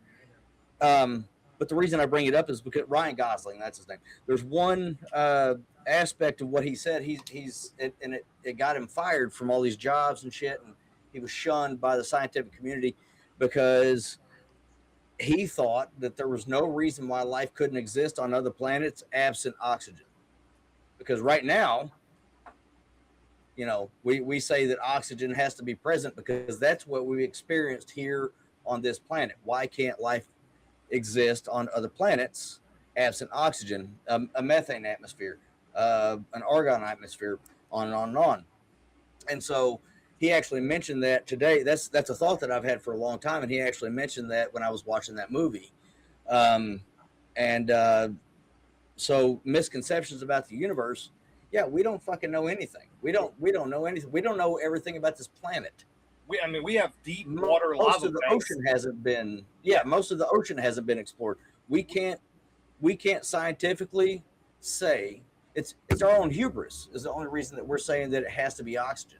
Because we're saying, well, we know this about the organisms on this planet, so it has to be oxygen out there too. Untrue. We've found organisms on this planet that live in poison, acidic environments with no oxygen, with no water. Methane vents on the ocean. And so why can't there be another planet out there? And that movie is great. It's goofy as hell. That alien. It's so goofy. But it's a great movie. Project Hail Mary, if you haven't watched it, it is a good movie. It's really goofy. When that alien first shows itself, it's like, what the fuck is this? Like, really? Like, it's so goofy, cartoonish almost, but it's a good movie. You know, Adam, I've always thought that, Adam and Paul, and I've always thought that, like what you just said, that we're human, and this is what we know. We know oxygen, but who's to say, like, other life forms that are out there, that they adapted to that kind of environment? That's something that they may just know in that planet, you know? So I've always been curious about stuff like that. There could be life that oxygen is poison to them in the universe. Exactly. The organism in Project Hail Mary, oxygen was poisonous to him. Exactly, and that's why like I said, it's a good movie. It's just, if I was the director, I would have made the life form a little bit less goofy.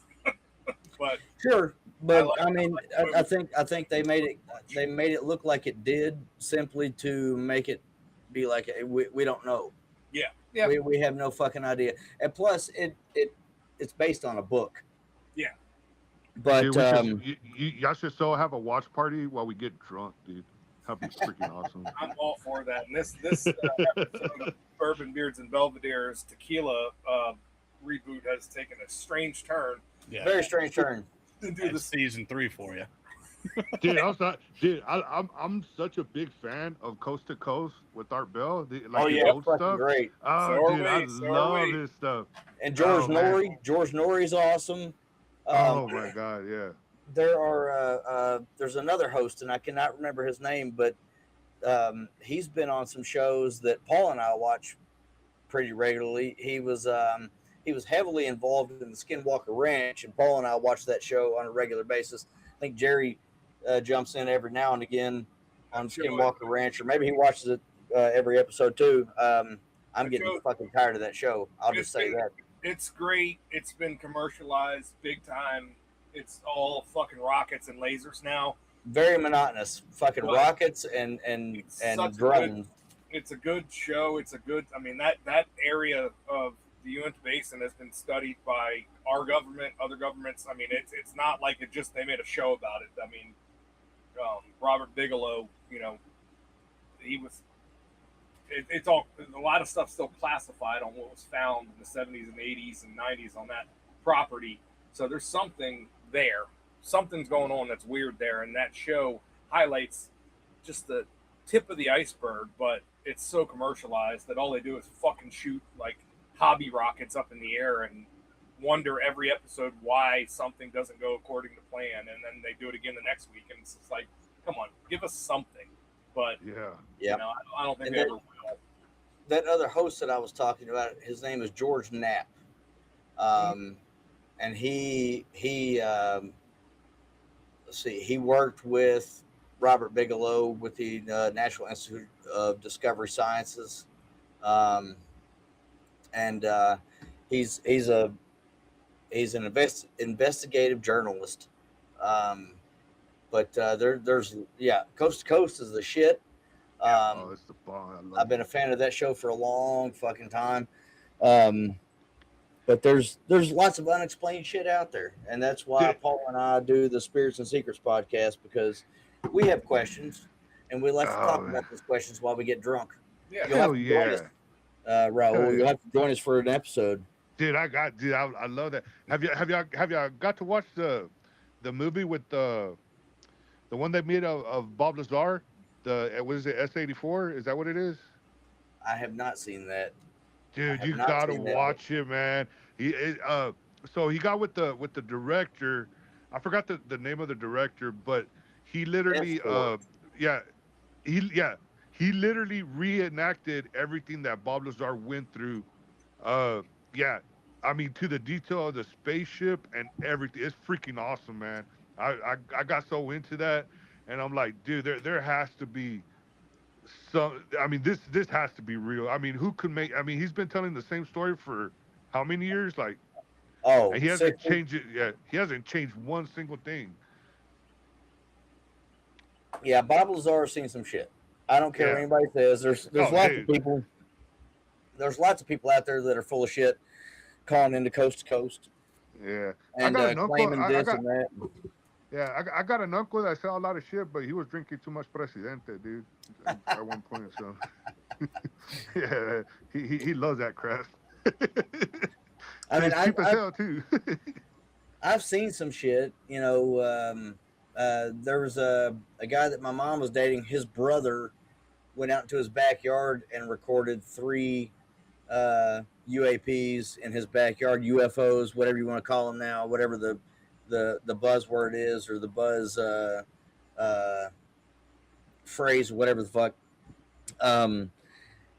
And they zoomed in from 3 different directions and then went into a synchronous shape. They went from a solid circle that kind of looked like the sun when it's going down, like that orange color, and then they went to a like a Cheerio or a donut, and then they went back to solid, and then they went to what, you know, like an apple or a circle with its top and bottom cut off, all at the same time. Then they went back to a circle, and then they shot off in 3 different fucking directions. And that was back in like 1993, and he recorded that with that heavy ass fucking, you know, video recorder that used to look like a goddamn TV camera on his, you know, and he went out there and recorded that shit, and he showed it to me, and it terrified me. It fucking, like, I have been, like, there's a story that I won't tell right now, but at one point during this story, I watched the movie Fire in the Sky. And if people haven't seen that, oh my god, dude, that's such a great movie. Travis Walton story, that shit fucked me up. Oh, dude, that messed me up too for a long time. Yeah. Even you know what? And it's still, I don't care what anybody says, that movie still holds today. Oh yeah, I'm gonna watch it with my wife. My wife was not allowed to watch horror movies or scary shit, whatever, growing up, due to a religious situation. But I will be watching that with her. Because I have recently gotten her into scary movies. You know, we watched Halloween, we watched the original Psycho. You know, we watched all of Walking Dead, so I feel like she's fairly well prepared. But it's a different situation. So I've got a personal connection to Halloween because John Carpenter chose a mental institution in Western Kentucky, where I'm from, to be the mental institution that Michael Myers escaped from, and then John Carpenter himself went to Western Kentucky University. So a little bit of a connection there. I've always loved that fucking movie, and so I've got that with horror movies, right? So I've always loved them. My wife does not have that same connection. So getting her to watch this movie that fucked me up so bad it's probably going to be it's going to be a fun experiance. I would live stream it if she wouldn't freeze me out for like a month. Yeah. Listen, my mama told me the same thing about certain VHS tapes, and until I got out of the house. But you know, that didn't work out. So yeah, don't watch those tapes. Do not watch those tapes, Raul. And remember, if you watch it, make sure you rewind. And there's a reason why, which I won't get too much into detail. You can't stop. You can't stop midpoint. You got to rewind the whole thing back. That way, you know what I'm saying. So just make sure you rewind that. I do. Yeah. I mean, I was only like maybe 1 minute into it, and that was it. But you got to understand, I was young at that time too. So. All right, fellas, I'll be right back. Oh man, Jerry, how you Yeah. been, buddy? Doing good. I finally figured this audio out. Okay, you're gonna have to teach me that because I would love to do that, man. Well, you 'Cause on your show you use StreamYard, right? Yeah. Yeah, you should be able to just But I don't want to use my phone.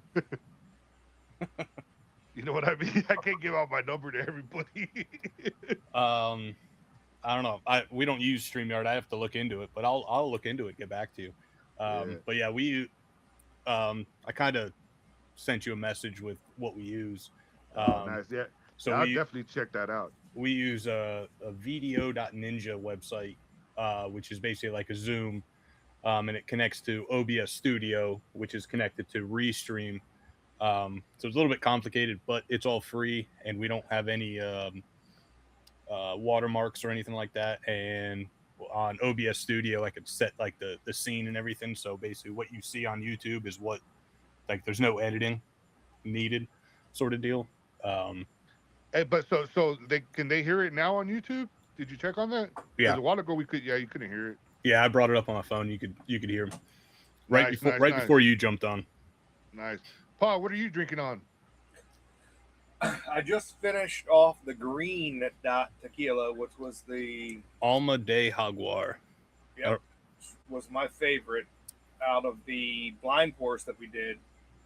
I definitely already killed the nice Tapatio. Yep. Dude, that's freaking. I love that stuff, dude.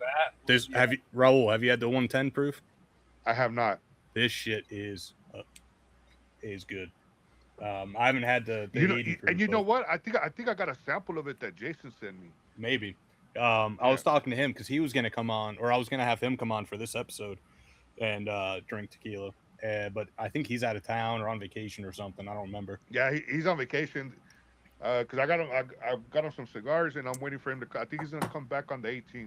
Yeah, something like that. So yeah. And I was like, I got the Alma del Jaguar and then the Wild Commons. I was like, I need one more. I know there's plenty out there, but which one would you?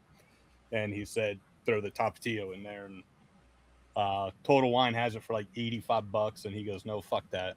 He goes, I'll buy a bottle and send it to you for cheaper. And then I found it at a local for like $60, $65. Really? So. Dude, I've seen that here, and they're stupid, dude. I'm not paying $100 for it. I'll say, this was a full bottle when I sent samples out to the guys. Like it's halfway done already. It's some good stuff. Yeah. Nice. It's damn good. I've killed the green dot. I'm about to kill the red dot. The white dot probably won't get killed. Mix it with some seltzer. Yeah, it wasn't my cup of tea, but So how many do y'all drink during the show? I've always been, because y'all have, of course you got your, like Adam likes to call it, the palate warmer to get it started. yeah, we used you to know, do a it palate depends. warmer, and then On a you do typical palate show, warmer, and then like 2 or 3 pours, and then this pours on me, so like 4 pours, but then we get to shit like this, and we start just pouring more. yeah, a typical show, we'll have our palate warmer, we'll have a pour for the episode, then we'll do our beard product and cigar review, and then we'll have our this pours on me. So we'll have 3 pours, but then we've done this blind. Paul sent out a blind. We'll do some side-by-sides. So anywhere from 3 to 5. I think we've had 6 one time. Oh, we had. Or we had our end of the year thing where we all drank like 15 samples. Hell yeah, let's do that. and then Well, we had bullshit our like own this wild comes turkey out pour as well. at the end Yeah. sometimes. God, no. And then What is that? Malort. Oh, That's Raul. what it Oh is. hell no, Raul, send me a message. I'll send you some if you haven't had Yeah, it. No, this I'm shit good. comes I'm in the good, end dude. sometimes. Hell We've had no. too many pours. This sounds like a good idea. And then Dude, Paul actually should- mixed that we with should- what'd you mix that with? Eggnog for our Christmas special. that's the worst thing I I've thought, dude, I remember. So we should do that like for when we have the next Wild Turkey Challenge. You want to do a Malort challenge instead of Wild Turkey? No, hell no, dude. Yes. No. No. Yes. The loser drinks that, but I was thinking, man, I lost both times. No, Well, I think Here's the thing about that, Raul. We've all had a whole lot of it, so I mean, it's we're immune to it now, but it's I'm not it's immune. rough. I am not immune to it. It is as bad every time that is. It's ever getting been. slightly better. It's not getting better. It's just not as much of a chore, I guess, to get it down. You're not surprised after the first. There you one. go. Yeah. You're not surprised. It is, but it's still the same exact percentage of bad. Bro, I feel like I could smell it from here, dude. It's bad. It's all. There's a guy, I sent you guys some videos. There's a guy who does that. He's like, just does Malort. He mixes it with like cheese and burnt ends, and he just jars it with everything. It's the foulest thing on Instagram. This guy, God bless his soul, Bro, pours I just Malort ate. into just macaroni and cheese and Oh. weird shit, and he just tries it for science, and it's not ever good. So it does How do you, get better. how do you distinguish that being science, dude? Well, I mean, That's it's a good funny, question. it's funny science for views. That's why he does it. But it's It's more like chemistry at this point. punishment. I would say, yeah, he's glutton for punishment. But Oh, So man. what Hey, I'm thinking, so Raul, you don't know, just because it became official today. August 30th, we're having Haze Gray back on so we can smoke their new cigar and talk about the TPA event. I'm thinking we send 3 samples of Malort to them. hell yeah. hell yeah, Dude, I'm gonna have them on too. I gotta look at the calendar, but I'm gonna have them on too as well, man. They have their new cigar, right? Yeah, I got some coming. I pre-ordered it through Wolfpack Cigar Club, so I'm waiting So for that to come in. they had their last one, the Hermoso Mar. Oh, so and then- fucking good. Very It is right, and what is this one? I was gonna say the Bocephus. No, that's what's his name. Josephus? No, Bocephus. I was It's thinking the of Busula. Busula. Yes, that one. First of all, do y'all know the origin of that? The Busula? I feel like it's like a German grandma or something. I don't know. It's Portuguese for compass. Compass. Everything they're doing is going to tie back to Portuguese. Portuguese. Yeah, huh? he's Portuguese. Yeah. Oh, that's right. Yeah. And they So- were on Real Smoke, was it the other day? And I haven't really looked. I don't have the cigars with me, and I haven't really looked at the logo too much. But the compass, you have north and south, because they when they moved over to the U.S., they were up in New England area, and then they moved down south to Florida. So you got north and south, and then east and west is replaced with H and G for Haze Gray. So cool. Wow, man. Cool I little love thing that, they got dude. going on. I love hearing their stories like that, man. They're freaking amazing. Oh, they're great Yeah. people. I got yeah, I got dude. to meet them whenever that Orlando Boutique Cigar Festival was. I don't even remember when that was. I got to hang out with them for a while. They're cool people. Man, I can't wait to have them on, man. I was gonna have them on for my first episode, but they got busy. Which they're busy as yeah, fuck. oh yeah, dude, I get it, man.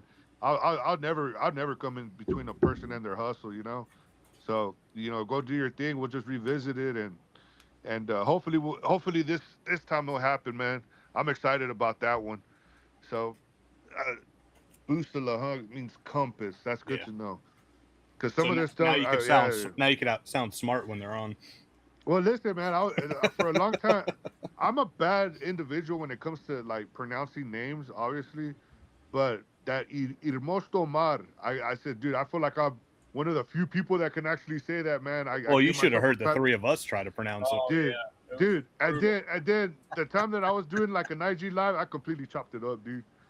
I think I called it like the Black Hand or something. Dude, I went way off on it, dude. I didn't even say it. It was terrible, dude. That cigar's fantastic. Oh yeah, What about- man. Since go we got ahead. Raul on right now, the cigar that we had today was the Guantanamera. It's out of Cuba, but I'm not sure that I'm. Guantanamera. See, I- he's singing the song. I was just telling these guys. It's Yeah, a I don't know song. that. It's like a folk song that's been redone so many Boricua times. Guantanamera. He's singing it. There you go. Yeah. And I said that. Yeah, horrible- dude. Hey, look, Raul. Look at the beginning of White Chicks. The guy sings it in the beginning of White Chicks. Fuck, I haven't seen that movie in like 15 years, man. Gee. Hey, Raul. 25. Yeah. How about when we go live, you jump on and you just serenade us in the background the whole time? Hell yeah, we could make that happen. I'm gonna give my cousins, dog. I got a couple of cousins. They in some mariachi bands. As a matter of fact, I think I got my accordion here. I think I do got my accordion here. Hell yeah, we can make that happen, man. Shoot, definitely make that. Oh, so okay, so we talked about bourbon and Tapatio. Okay, we talked about Art Bell, Mel's Ho. Oh, dude, let's go. That's some crazy stuff right there, right? What is it now? Mel's Ho. Am I saying it right? Is it Mel's Ho? Mel's Hope. I'm not sure exactly what you're talking about. Mel's, it came on Coast to Coast. It was an episode about the hoe that it was like a. Oh, Mel's Hole. Mel, dude. What I say, Mel's, dude. That's the Spanish I in think me. that's what you said. You're talking about your little side chick, Mel's Ho. This fool. No, he was like throwing stuff in there, and they like he threw down like a. What is it? The not the rod, the fishing string or whatever. I was like so many feet or something like that. It never got to the bottom, bro. Yeah, I just had to look it up to remember. It was 80,000 feet. He's doing shit down there, and he couldn't hear it. And then I do remember like there was like resurrected animals and shit walking out of there, right? Like yes. Yes, I do remember that. Threw a dog in there, something. The dog came back and. Well, so let's tie this back to Jerry real quick because Jerry lives in Florida. One of the things that really fucking fascinated me with Coast to Coast talking about Florida is the Coral Castle. Ned Lee Scullman, he built that supposedly by himself, and we're talking massive bricks of coral that he moved around using ancient techniques that he would only work at night so people couldn't fucking see what he was doing. They were like tons of coral that he would move around and shit. Do you remember this episode, Raul? Dude, was it okay? I feel maybe it's something similar to this, but was it the carpenter? Like, was he a carpenter that made the stairs? Like, he made it like a certain kind of dimensions and stuff like that, and a certain how can I say design, and nobody could ever figure it out to this point, to this day. I don't know if it was in Florida. That was more religious than. Well, yeah. You're probably right. Yeah. Yeah. Dude, I listened to so much stuff. That was the saint of I forget. I'm not super religious, but I know what you're talking about. Where the guy the nuns prayed for someone to come and build them a staircase. Yes. Off the street pretty much, and build a staircase at night.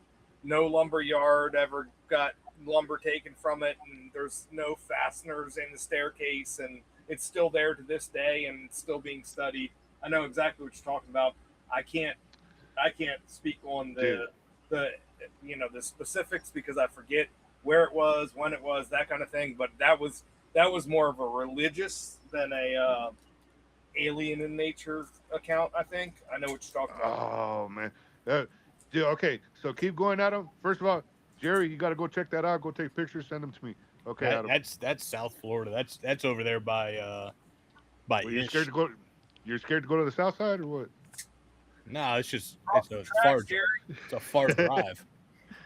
Go to Disneyland.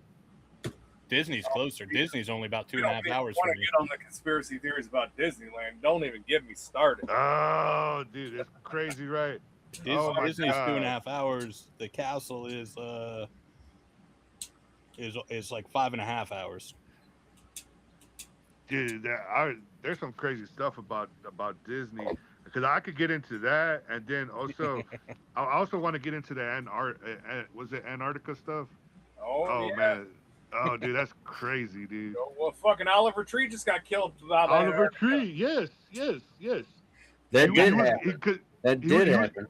He just got killed last month about Antarctica claims. he was gonna release a documentary, wasn't he? Like that's what he was gonna do. Yep, he had, Uh, according to yeah. him, he had footage of things that hadn't been recorded before from him performing in Antarctica and then taking some trips around and getting people to take him around and see some things. And he saw some shit that he probably shouldn't have saw, and he spoke about it. And then a helicopter goes down and he's dead. So there's a lot of. I was just barely listening to this on a podcast that was it No Jumpers? I think. Do y'all listen to that? I haven't heard of that one. Okay. Check that out. It's two guys. They're out of Canada, and that's all they talk about is just conspiracy theories. And they actually brought that one up. So, not to get like too much into it because I don't like. I mean, it's just like a touchy subject for certain people. But they throw out some dates, and on them dates, they go back to other individuals that passed away or died for a certain cause, and it was the exact same dates that, like, pretty much like when Oliver Tree died, they go back to the day that he died, and they look at these other individuals, and they all died similar or somewhat in the suspicious way too as well. Yeah, no, I mean, I believe that. I think that there is something with numbers. I mean, it's like all the rock stars that die at age 27. Google that. Yes. How many rock stars have died at age 27? There's something with numbers, and there's a deep, dark fucking conspiracy about, the greatest rock stars of all time. They all died at age 27. And yeah, it's wild. That doesn't make fucking sense. That doesn't make sense at all. For all of these superstars to die at age 27. It's not a coincidence. Man. It's like anything else. When I feel like when certain people are looking at you that you're just making so much noise, they're gonna get involved. Whether it's the people that need to be, up in a certain house, or other people that are just watching your every move just to, kind of put you out at a certain point. So oh my God, dude, that's terrible, dude. Yeah, I could get so much into that, man. My wife tells me, man, you don't got nothing else better to do. I said, man, I freaking drive a truck all freaking day, man. I listen to podcasts literally all day. Right, exactly. Like, get out of here. Listen to music? Come on. I want to listen to crazy. Yeah, but definitely check that one out. I think it's No Jumpers. It's the guys from they're from Canada. So, or no, I would have to look it up, but I'm scared that I'll get knocked off of this and Jerry will get mad at me, and I don't want him to yell at me. No, I'll find it. I'll look it up right now. I'm always looking for some new crazy. Or Jumpers people. Jump. It's either No Jumpers or Jumpers Jump. Well, there is one called No Jumper. But I think that's the one with that Adam dude, right? Is it a basketball? It looks like it might be, yeah. Jumpers Jump is a highly popular comedy and culture show with conspiracy theories. Yeah, Jumpers Jump. Okay. Yeah, dude, definitely listen to that. That's literally all they talk about is just conspiracy theories, and yeah, it's freaking amazing. Dude, I could listen to that for hours on end, man.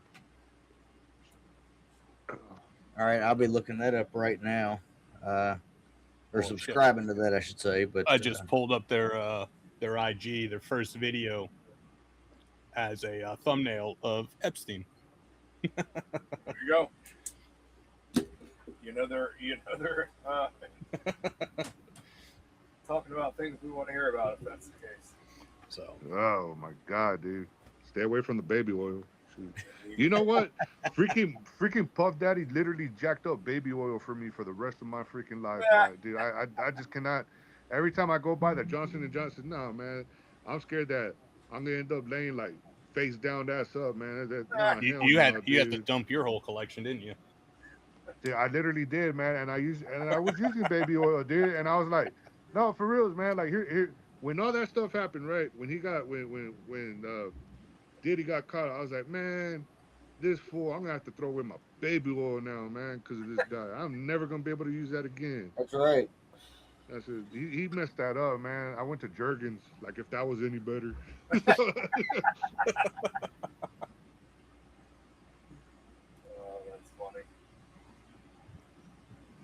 What are you drinking Yeah. on, Cole? You drinking on I'm- anything? You driving? I'm not, but I'm about to. I feel like drinking something because I see all of y'all looking all happy right now, and then like I see y'all's bald heads, man, looking all sexy. It looks like the cast from The Hobbit grew up. You know, that's what I was putting down there. So, yeah, dude. I got a belly full of tequila and cigar smoke right now, so I'm feeling good. Hell yeah. You know what? That's what I'm gonna go do too. I need to smoke a cigar. I think I'm gonna give me that Liga. I got a Liga 9. There you go. Yeah. It's one of my favorites. And let me see. Those are my favorites. I love a Liga Privada number 9. That's, The T52s are really good too, but I love the number 9. T52s. I feel like I'm a teenager again, hiding my liquor under the bed. oh, You know what? I haven't had this one in a while. The Widow Jane Applewood Rye.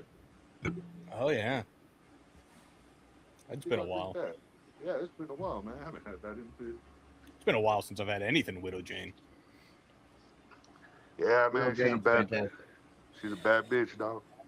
Yeah, that's a good whiskey right there. Just about anything they make is fantastic.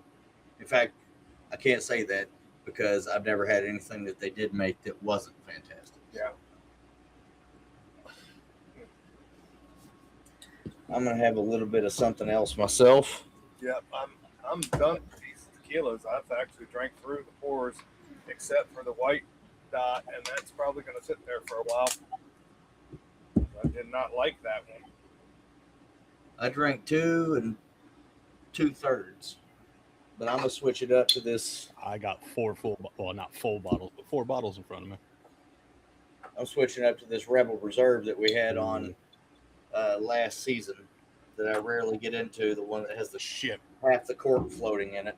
Talking about not talking because we're not talking about it, but seeing that dusty Rebel, that dusty turkey I'm about to send you guys. Holy fuck. I'm excited. I think so. I found so it wasn't 99. I think it was from the research. I think it's like early 2000s, like 2004 to 2008 or something like that. Which by that time you're splitting hairs. It's a Wild Turkey 101 rye from back then. Holy shit! I'm Do you guys- excited. Do you guys have the standard Wild Turkey rye, the stuff that they have out now? Yeah. I think we'll have to put that side by side. That's not a bad idea. I need to go out and get some of that anyway. That's an excuse to do it. That's my old fashioned bottle. Yeah, it's even into like the early 2010s. Those Austin Nichols, because it was 2014 when Austin Nichols went away. Something like that. Even I found the 175 that I've sent you guys from like 2011 and stuff, which is really not that long ago, but it's still so fucking different. Yeah, the 81 proof Austin Nichols I have is I think 13 if I did the thing right. I haven't tried it yet; it's still closed. Going from tequila to whiskey, I know why I like whiskey so much. I mean, I like tequila, but I just went from tequila to this bottle. Oh, that bottle's good. Which is so fucking good. This Evan Williams 250th anniversary commemorative edition bottle with a big blue wax label. This is a contender of whiskey of the year, like we talked about, and yeah, I like tequila, but I love whiskey. There's such a difference between that agave based and a corn based liquor. Oh my God. I'm right there with you. I took a little draw off this Rebel and holy shit.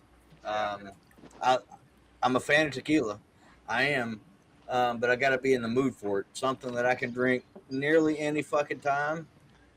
American whiskey. Whether that is bourbon or even some Tennessee whiskeys, but definitely bourbon and rye anytime.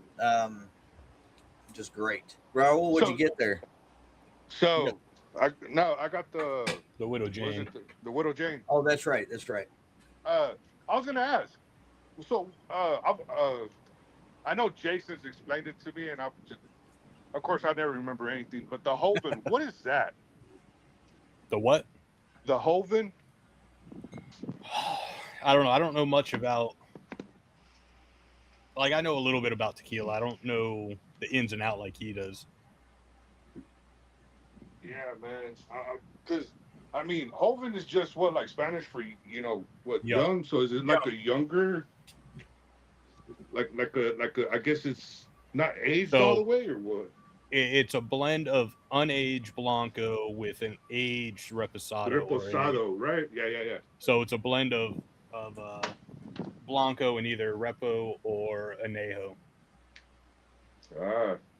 He says it's freaking. I mean, the way he talks about it, like, it's freaking really good. Yeah, so, I think we're gonna get him on, and we're gonna have another tequila episode down the road. Dude, I gotta check that one out for sure. We've talked about it for a while. Just I was on his show last year sometime or earlier. I don't even remember anymore. And we talked about getting him on this one, doing some tequila, or whatever. He's got, I don't know, a couple hundred bottles, just like all of us, but I think it's split up between whiskey, rum, and tequila. So he's got some I've gotten samples from him from different tequilas, and they're amazing, even at 80 proof. So what did you think of Brady's cigar, man? The XLT. Dude, I was gonna call it the OPP. I don't know why. I just saw the dude too. But yeah, his new one. His new one that he's about to release. Well, I had that one, the American Reserve. That one was pretty damn good. Dude. No, I didn't have that one. You're talking about the Connecticut, though, right? Mm-hmm. I thought it was pretty good.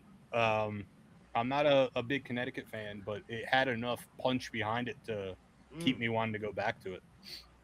Let me tell you guys, if there's a cigar right now, like, if you're not such a because like I'm like Jerry, I'm not a big Connecticut fan, but this one, and I'll go ahead and say it right now, this one for right now is gonna be in my top 5 for sure at the end of the year.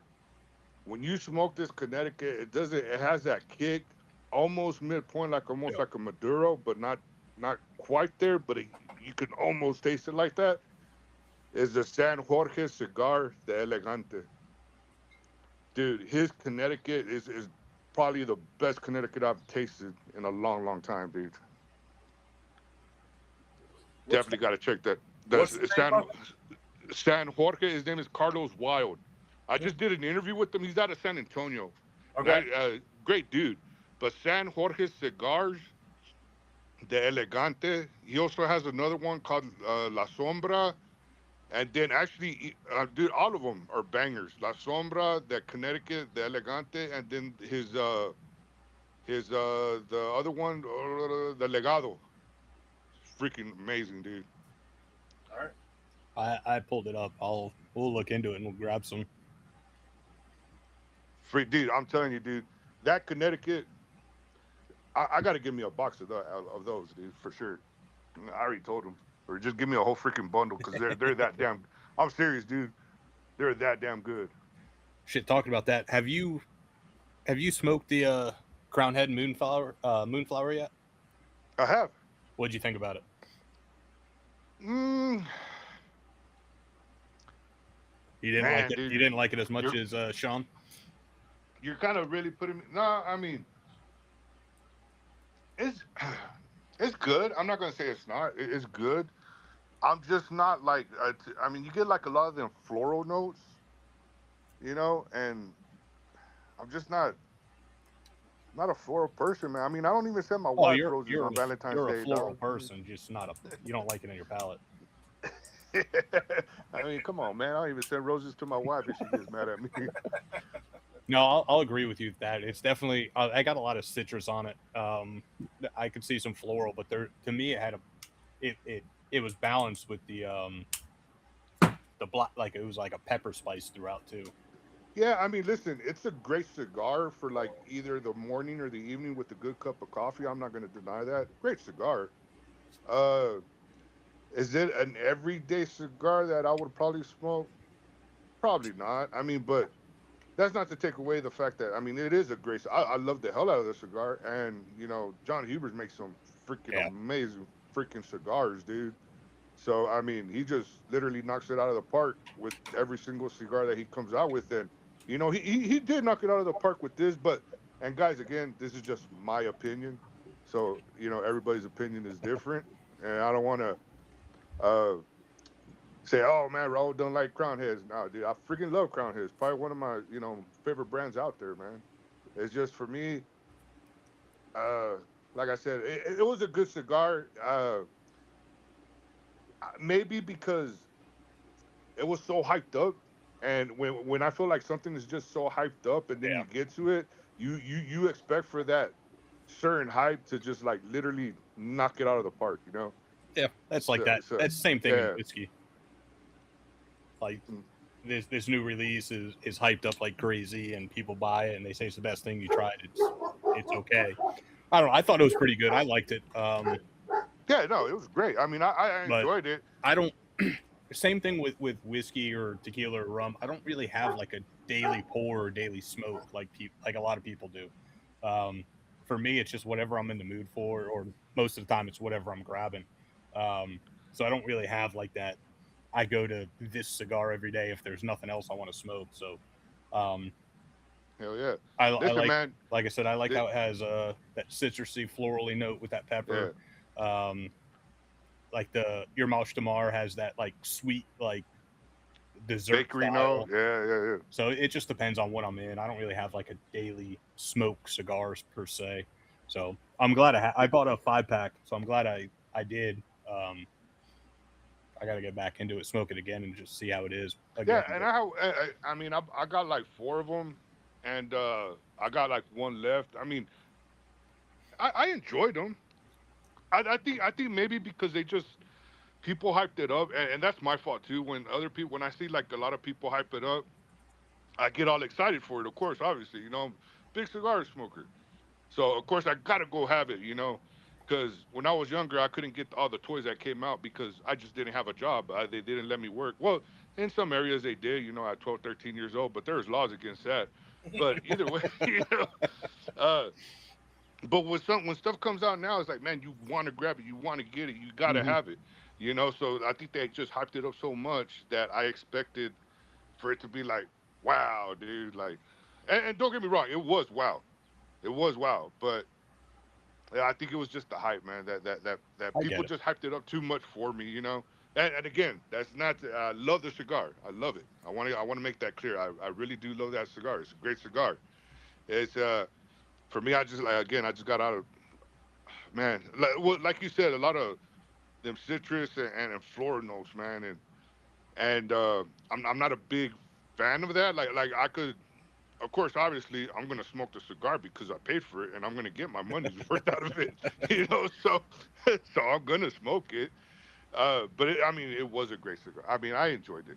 I don't want people to think, oh man, nah, guys. Everyone listening, Raul hates the cigar. He hates John Huber. He hates Crown Heads. No. Listen. Let's change the subject, man. Did you see that Jenna Jameson is coming back, dude? I saw She's coming out of retirement. No, I did not see that. Yeah, she's leaving her, I guess, new past behind and going back to the adult industry. She's making a comeback, man. She got married. Is she not married anymore? Listen, man, I don't know. I saw going back to conspiracies. I saw that her and what's her face, Jelly Roll's ex, are gonna do some scenes together. Oh, Bunny. that was one of the things I saw on the post. Not for me, but I'll go there and say, hey, yo, they call me Thumper. Let's go, dude. Yeah, I don't know about that, but no, I know she got married to she was in a lesbian marriage, obviously, but for a number of years, I know. Yeah, man, I'm a lesbian too. Yeah, there you go. But yeah, I don't know how I feel about that because last time I saw her, she was old. Dude, I was this age when I found out that my right hand and left hand, they're both gay. So it's all good, dog. It took me a long time to figure. You really think about like, damn, dude, my hands have been. No, you know what? I better shut up because I don't know if my wife's watching this. She gonna beat your ass. Mm, I know she beat your ass after those little skits that you did on Instagram. nah, you know what? She was just. Nah, man, she was just like, they're gonna think it's really me. I was like, and honestly, it's like far from her. She's nothing like that, right? But this is just so. That's just based really out of my grandma, Doña Lupe. My grandma's name was Lupe, right? And they used to call her Doña Lupe. And she was like that with my grandpa, man. I used to just like just laugh my ass off, dude. And you know, that's my mom's dad, right? Dude, they have like, I don't know, like 20 kids or some crap like that, dude. I was like, damn, dude, talk about not having TV back then. I said, that's crazy, dude.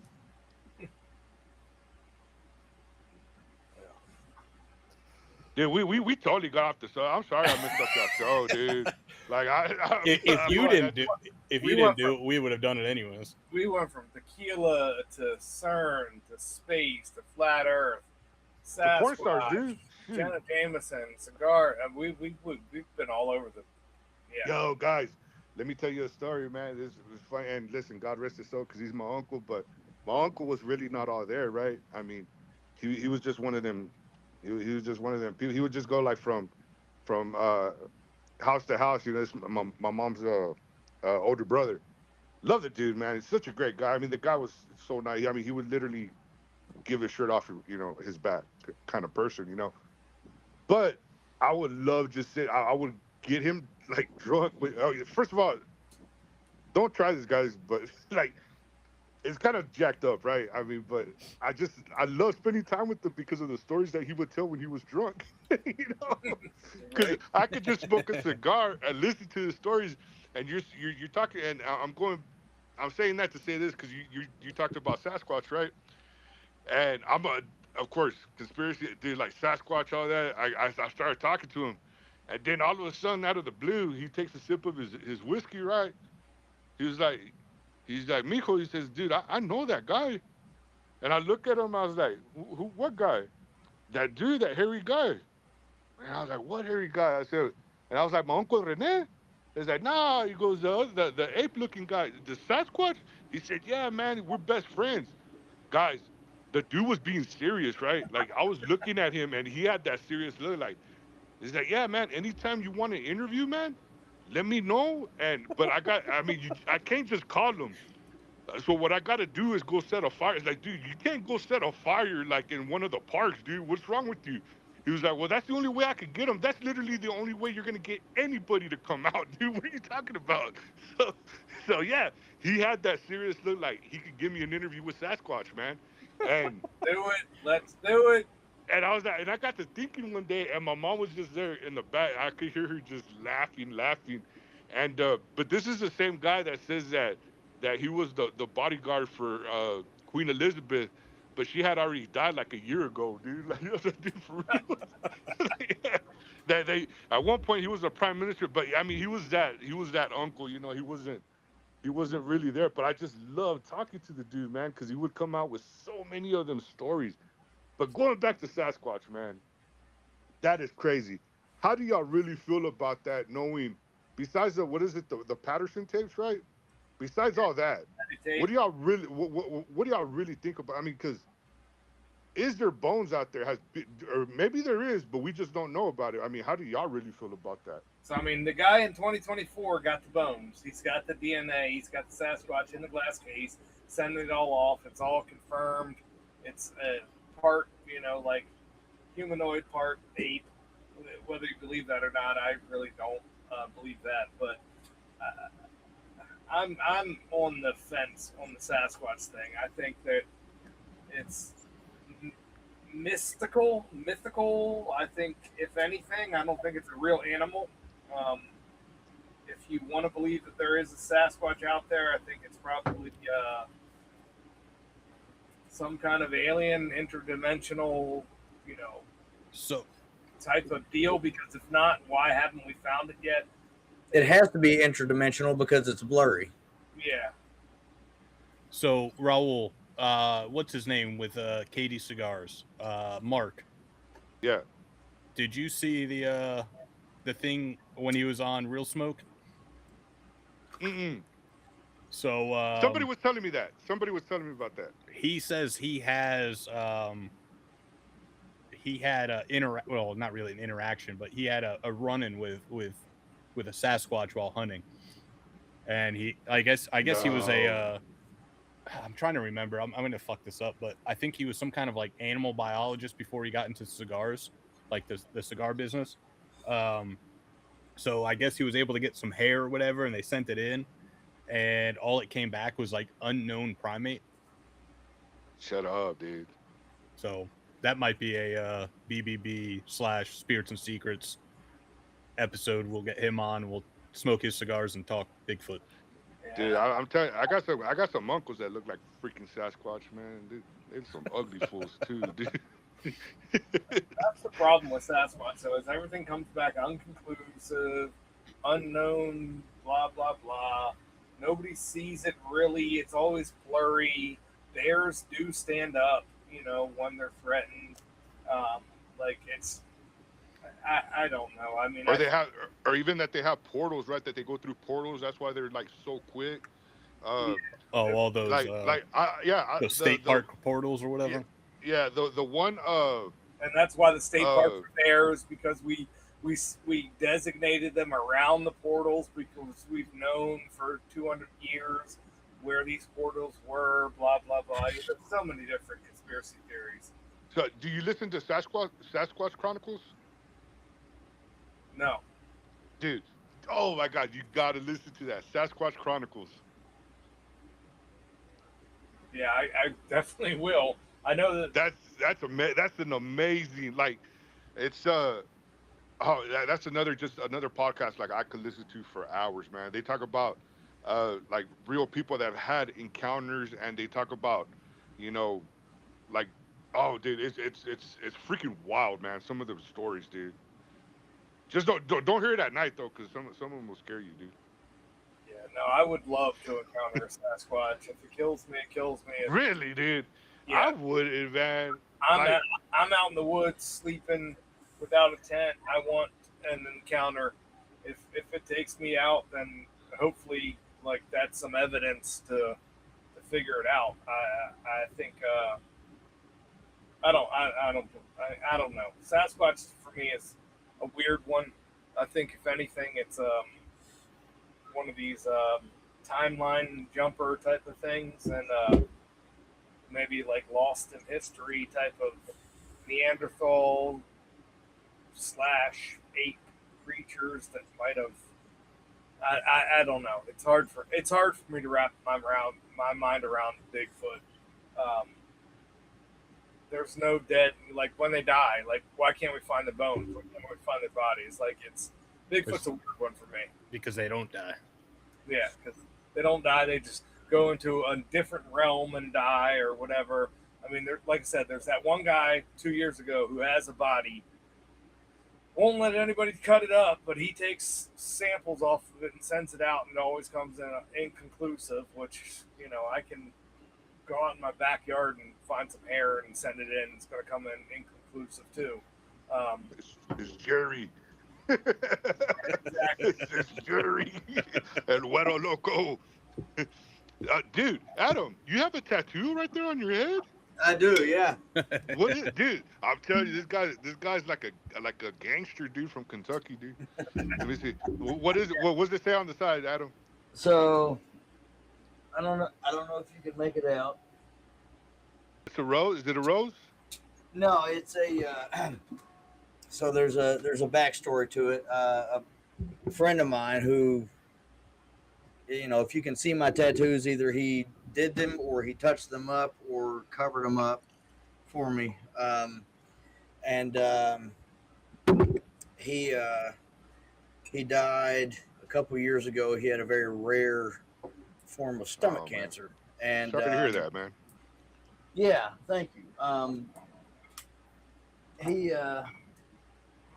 He called me. He told me on Instagram. and I thought he was full of shit because that's just the kind of sense of humor that he had.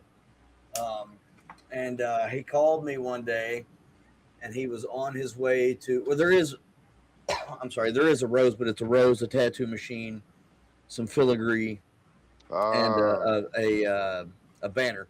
But he called me to give me the full rundown on everything for the first time when he was on his way to see Nathaniel Rateliff in the Night Sweats.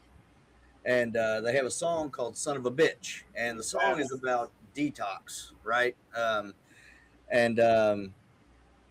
The start of the chorus is "Son of a bitch, give me a drink," and I don't want to cut you off, but I have to interject. When my daughter was born, that was the only song that she would go to sleep to, which is a great song. Funny as hell, because it's not a song to go to sleep to. But for a baby, she fell asleep to that song. Funny as hell. Go ahead. Yeah. The band is called Nathaniel Rateliff and the Night Sweats, and I'm sure that you've heard it. It's catchy as fuck. It was really, really popular when it came out. But like I said, essentially he's talking about detoxing. So he's talking about bugs crawling all over him and, whatever. That's why he says, "Son of a bitch, give me a drink," because he's detoxing from alcohol. So that's the lyrics that are there on the banner. The big red spot is a tattoo machine. The guy that did the tattoo for me is a friend of mine as well, and he was friends with Jared, the tattoo artist that died, and he gave a red machine to Jared when they worked together. And then Jared really liked filigree, and the rose is just symbolic of roses on a grave, that kind of thing. So it's one big memorial for my friend Jared, the tattoo artist. That's awesome, man. He was a good dude. He was a really good dude. He had it pretty rough there at the end. Not just the cancer. He was having problems internally as well. He had found God, but he was also bisexual, and so he was struggling with that within himself. And it was just he was just a good guy. Man, now I kind of feel shitty about the joke I just told a while ago, man. He would have laughed. He would have laughed. But that's freaking awesome, man, Adam. And listen, man, that says a lot about you too, as well. That you really hold people, close to your heart, man. That you're a loyal person, Well, I appreciate that. That's freaking awesome, man. I appreciate that. I got a tattoo, but it was on my ex-wife, and I really made a mistake on that one. So is that your only tattoo? That's yes and no. I can't really show the other ones. I would like to say that Tweety Bird didn't become Big Bird, but I mean that's for another story. I mean, listen, man, we all make mistakes when we're young and dumb, and full of crap. We think we're invincible. Fair. And I really wanted $20 at one time, so. Hey, $20 is $20.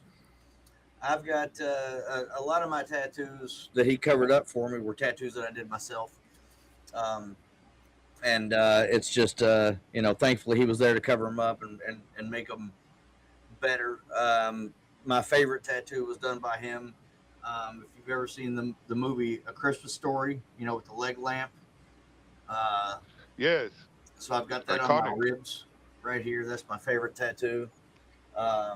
So it was a privilege to be tattooed by him. He did both of my arms from top to bottom. The Michael Myers right here, that's one that I've had since I was 19. He did not do that one, but he did touch it up. But he did.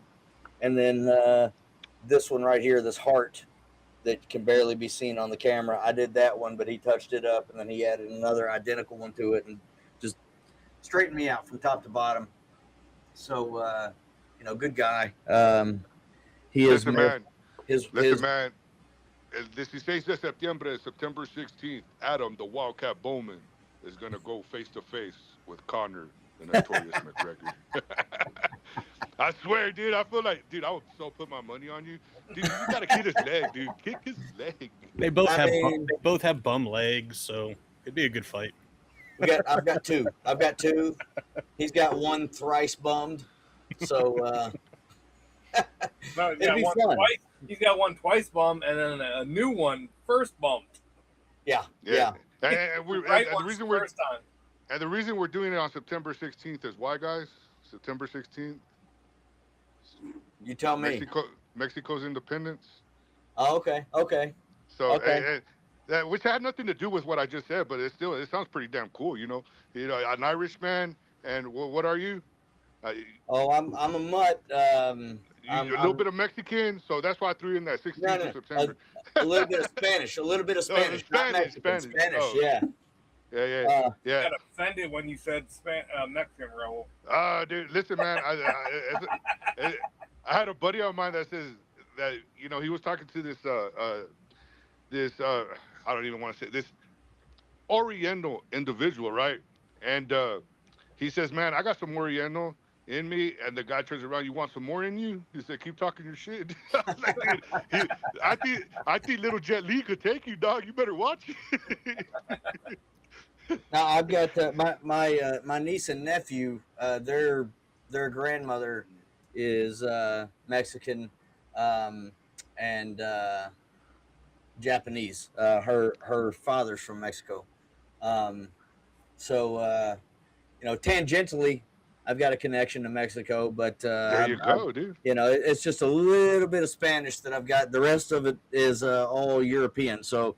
And broadly like Ireland and Scotland and whatever. So to basically be two Irish fucks fighting each other. Dude, you look like you would be fighting side by side William Wallace, dude. I swear to God, you would, dude. Well, my last name is historically Scottish, so there's that. We'll go with that. I'm good with that. Let's raise up our kilts and show them our asses before we run them down and hack them. Dude, that was freaking awesome. And then that dude gets shot in the arrow in his ass, dude. That's hilarious, dude. I freaking love that movie, man. It's a great movie. It's a great movie. Oh, so when I was growing up, man, one of I'll never forget my neighbor. His name was Wilson Wallace, which I never understood that, right? I feel like he had two last names, which is weird, but I mean, yeah. But his name was Wilson Wallace, and that movie was barely coming out, Braveheart, right? And he was saying, he goes, do you know that we're kin to William Wallace? I was like, nah, dude, this guy's lying, right? He started pulling out like all his stuff, like his family tree, and sure enough, the dude, like that was like his great grandfather, dude. I was like, holy crap, dude. And the only reason I was there every day, first of all, because I was Mexican, I was cutting his lawn. Imagine that crap. But because I wanted to hook up with his granddaughter. His granddaughter was a cheerleader, right? So I was always over there, man. She was freaking hot as hell. That lawn was well groomed. Yeah, man. No, dude. Hell yeah. Immaculate. And so I remember one day, just me being as smart as I had her in one of my classes, like, hey, dude. And they're talking about Braveheart and stuff. I said, dude, your grandpa's like, y'all related? I said, no, we're not. I said, yeah, you are. And long story short, I didn't get with her because she thought I was a smart ass at the end. Which is, it's okay because, well, not okay because she's not doing, I mean, the girl became a crackhead, dude, but still, I mean, that's another story, dude. Don't they? Dude, I completely went way off on us. All the good ones turn up crackheads. Yeah, it's like, listen, man, when you're in high school, you're trying to figure who you are, right? And you try to either be what is it at that time was a skater or emo kid or whatever it is that it was, but you're just trying to fit in somehow, right? And you're always looking at that one popular girl. But now, where's that popular girl now? She got like 20 kids and she's like a torta size, So it's like, nah, I'm good, homie. Like it's all right. Oh my God, dude! I'm sorry, I completely messed up y'all show, dude. Like for real. William Wallace killed 50 men. 50. Oh man.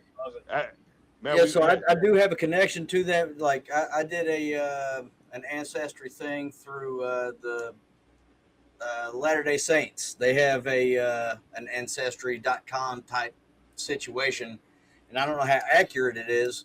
But if it is accurate, I can take it back to Robert the Bruce, who was the guy that they were making King of Scotland by their rebellion. And then I was able to trace it back to, if you've ever seen the TV show Vikings. I have. So I was able to trace it back to shit. What's his name? Ragnar's brother, Rollo. He was in my family tree as well. I don't, like I said, I don't know if it's accurate, but I'll take it because it's fucking cool to look at it, and somebody, you know, they've got more authority than I do on the situation. They tell me it's accurate, I'll fucking take it. It's probably bullshit, but dude, of course you got Viking in you, man. Listen, you look like that guy that have you ever seen them? What's it like Orlando Bloom, that they're back in time, like in the 20s and stuff like that, and then it's Orlando Bloom right now in the present. But they say that they just go they jump from time to time. Have you ever seen those? Yeah, no, I don't think so. I know what you're talking about. Like, yeah, like what's his face? John Wick. What's the guy, an actor's name? Keanu Reeves. Reeves, and then the guy from all right. What's his Matthew McConaughey. Those motherfuckers, they have like Civil War pictures of those. Yeah, dude. Wow. And then I do know what you're talking about. Yeah, the pictures. Yes, I do. I thought it was a TV show or a movie or something, but yeah, I have seen those pictures. It's like those fucking weird things where they're like, are these Hollywood stars vampires, or are, you know, human traits just repeatable? Yeah, the Keanu Reeves one is real. Like the picture of him in the past, that dude for real looks like a vampire. Like that's something you would see in Interview with a Vampire. That picture of him, it's crazy. Who was that one guy that was a time? Supposedly he was a time traveler, and he was a time traveler and from another planet or something like that. But he came over here. They ended up catching him. They put him in a room, and then he disappeared from that room. You talking about John Teeter? Yep. Oh, dude, that's a wild story. Yeah, we did an episode on John Teeter. Yep. We did several episodes on John Teeter, actually. That is a crazy fucking story, for sure. And he's supposed to be from like the year like 34,000 or 3,400 or some shit like that. I can't remember, but yeah. Dude, that's great. I'm telling you, Jerry, when you get to our age, when you get this old, man, that's all you start doing.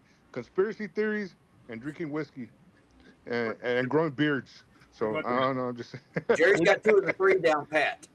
Well, it's like, listen, it's like I'm looking from top to bottom. So it's like I'm looking at the Jedi right now, and then the Apprentice. And Jerry, I don't know what you would be, man. I don't even want to say it, dog. I mean, you're still learning the Force, but you're gonna get there, homie. I'm telling you, man. You're gonna. I got 2 of the 3 down pat, and then I got a select few conspiracies that I'm pretty heavy. I got a pretty good handle on the 3rd. But hold on, Jerry, take that fucking hat off, because dude, he got that Justin Bieber hair, dog. You're the envy of all of us. He got that. Baby, Jerry has like a lion's mane of fucking hair. Man. Dude, yeah. Look at that, man. You better quit, man. Wave it again, one time. Wave it again. Oh. You got to do the fucking. There you go, the Baywatch. Yeah. There you go. Yeah, the Baywatch. Yep. And I'm just letting y'all know like Chris Cornell in his prime right now. So for everybody out there in YouTube land, that's Jerry already 3 whiskeys in. He's going into the 4th. Now, I tell you who he looks like. He looks like fucking Stephen Carpenter from the fucking Deftones. That's who he does. Oh my God, he does. He looks like fucking Stephen Carpenter from the Deftones. That's who you look like. Yeah, we have to shave our head because we don't grow any more hair. This thing just keeps going. Jerry's growing locks for fucking donation right now. Jerry, how old are you again? I grow hair everywhere else on my damn body but my head, man. Same. What are you again? 37, 38? 36. 36. All right, so I had hair like that when I was 36. I did not. I've been bald since like high school. They shaved my head at like 20 when I made the hockey team in college, and I've never grown hair since then. I don't know if it'll grow or not. I just keep shaving. I take that back. I seem to have forgotten how old I am. I had hair like that when I was 33, and then I trimmed it off. And when I trimmed it off, I shaved it bald for a while, and then when I tried to grow it back, it was not. I couldn't. It just. I got the ring that goes around like this, and that's fucking. Bozo the clown, dog. Yeah, I'm not walking around with it looking like Bozo. I'm not doing it, man. So. Jerry, wait till you sit on your balls, dude. That really freaking hurts, dude. Wait till that happens. You don't think I've done that already? Shit, I live in Florida. It's like 100 degrees every day. Mm-hmm. Oh my god, dude. Yeah. So that Teeter got crazy, and then that one dude that went on the airplane. Do you remember that one? And he jumped off the airplane. Oh, fuck. Give me a second. I can tell you his name, but I can't remember. Because there was a movie that was based around it with Matthew Lillard. And the guy's name was. Bank heist? Do what? Talking about the bank heist guy? Yeah, it's the bank heist guy. Oh, yeah. Fuck. D.B. Cooper. D.B. Cooper. Dude. Yeah, there was a movie, Matthew Lillard and the kid that played Scott Evil. The guy that played Scott Evil. I can't remember his name now. Seth Green? Yeah, Seth Green and Dax Shepard. And they all they were childhood friends, and they went into the wilderness there in, was it Oregon or Washington or whatever the fuck, trying to find D.B. Cooper's treasure. Yeah, that's a fucking insane story right there, because I don't have any idea, like, how do you even verify if that's real or not? And then how do you go about finding that shit? It's crazy. I don't know, but the Goonies did it. Do what? Cool. The Goonies did it. The Goonies. Yeah, they're supposed to make another one of those, and I am not happy about it. I'm not either. Leave the original, man. Just leave it like that. Right. Shit. Right. Going back to the There's enough people alive in the Goonies movie. The movie, right. yeah. They could do it right, but will they do it right? It's going to be about their kids, and it's going to be fucking terrible. If it's about their kids and they do it right, and it's not all fucking woke and bullshit, then it could be good. But I don't know, man. That's like saying, hey, I'm gonna make a Rudy part 2. Man, get out of here, dude. Just leave part 1 alone, you know? Right. Just stay right there. The Goonies is just one of them classics, you know? it Leave is. it alone. They did that with the birds. They fucking. It is such a good story though, and the boat just left. Like the boat just went. The ship is gone. Like maybe they find the ship somewhere. Like I don't know. Maybe there's another ship that they just found out about. Yeah, Listen, right. That cave is unexplored enough. Like it could be done correctly, but it probably wouldn't be. Listen, if there's a movie that I wish they would do a remake, and hopefully y'all agree with me on this, it's got to be Porky's, man. They gotta make a remake, man. I don't know if anyone like. And they gotta redo that shower scene. Or we had the shower scene one, man. Where was it? Miss Ballbreaker grabs him by the junk and just pulls it. Yeah. Yeah, straight through the wall. I don't know if that would go over well. I don't think Disney would pick that up today. Disney won't, but somebody might. That's a. Calling on Mel Gibson. Mel Gibson, please. Oh, dude. I don't see that happening. That's not happening. The Passion of the Christ, the one that he's gonna come out with, dude. The Resurrection of the Christ. Oh my God, dude. Well, that's gonna be. He's about the only one that's standing up to fucking big movie and saying "fuck you," I'll make what I want. Hey man, Cavazos ruined his career, man, just because of his beliefs, man. Like, yeah, I think it's fucking bullshit. But he's the only one that's actually out there standing up again. Well, he's not the only one. He's got a bunch of friends that are helping him, but he has more. He has more of a presence and a voice out there that representation that.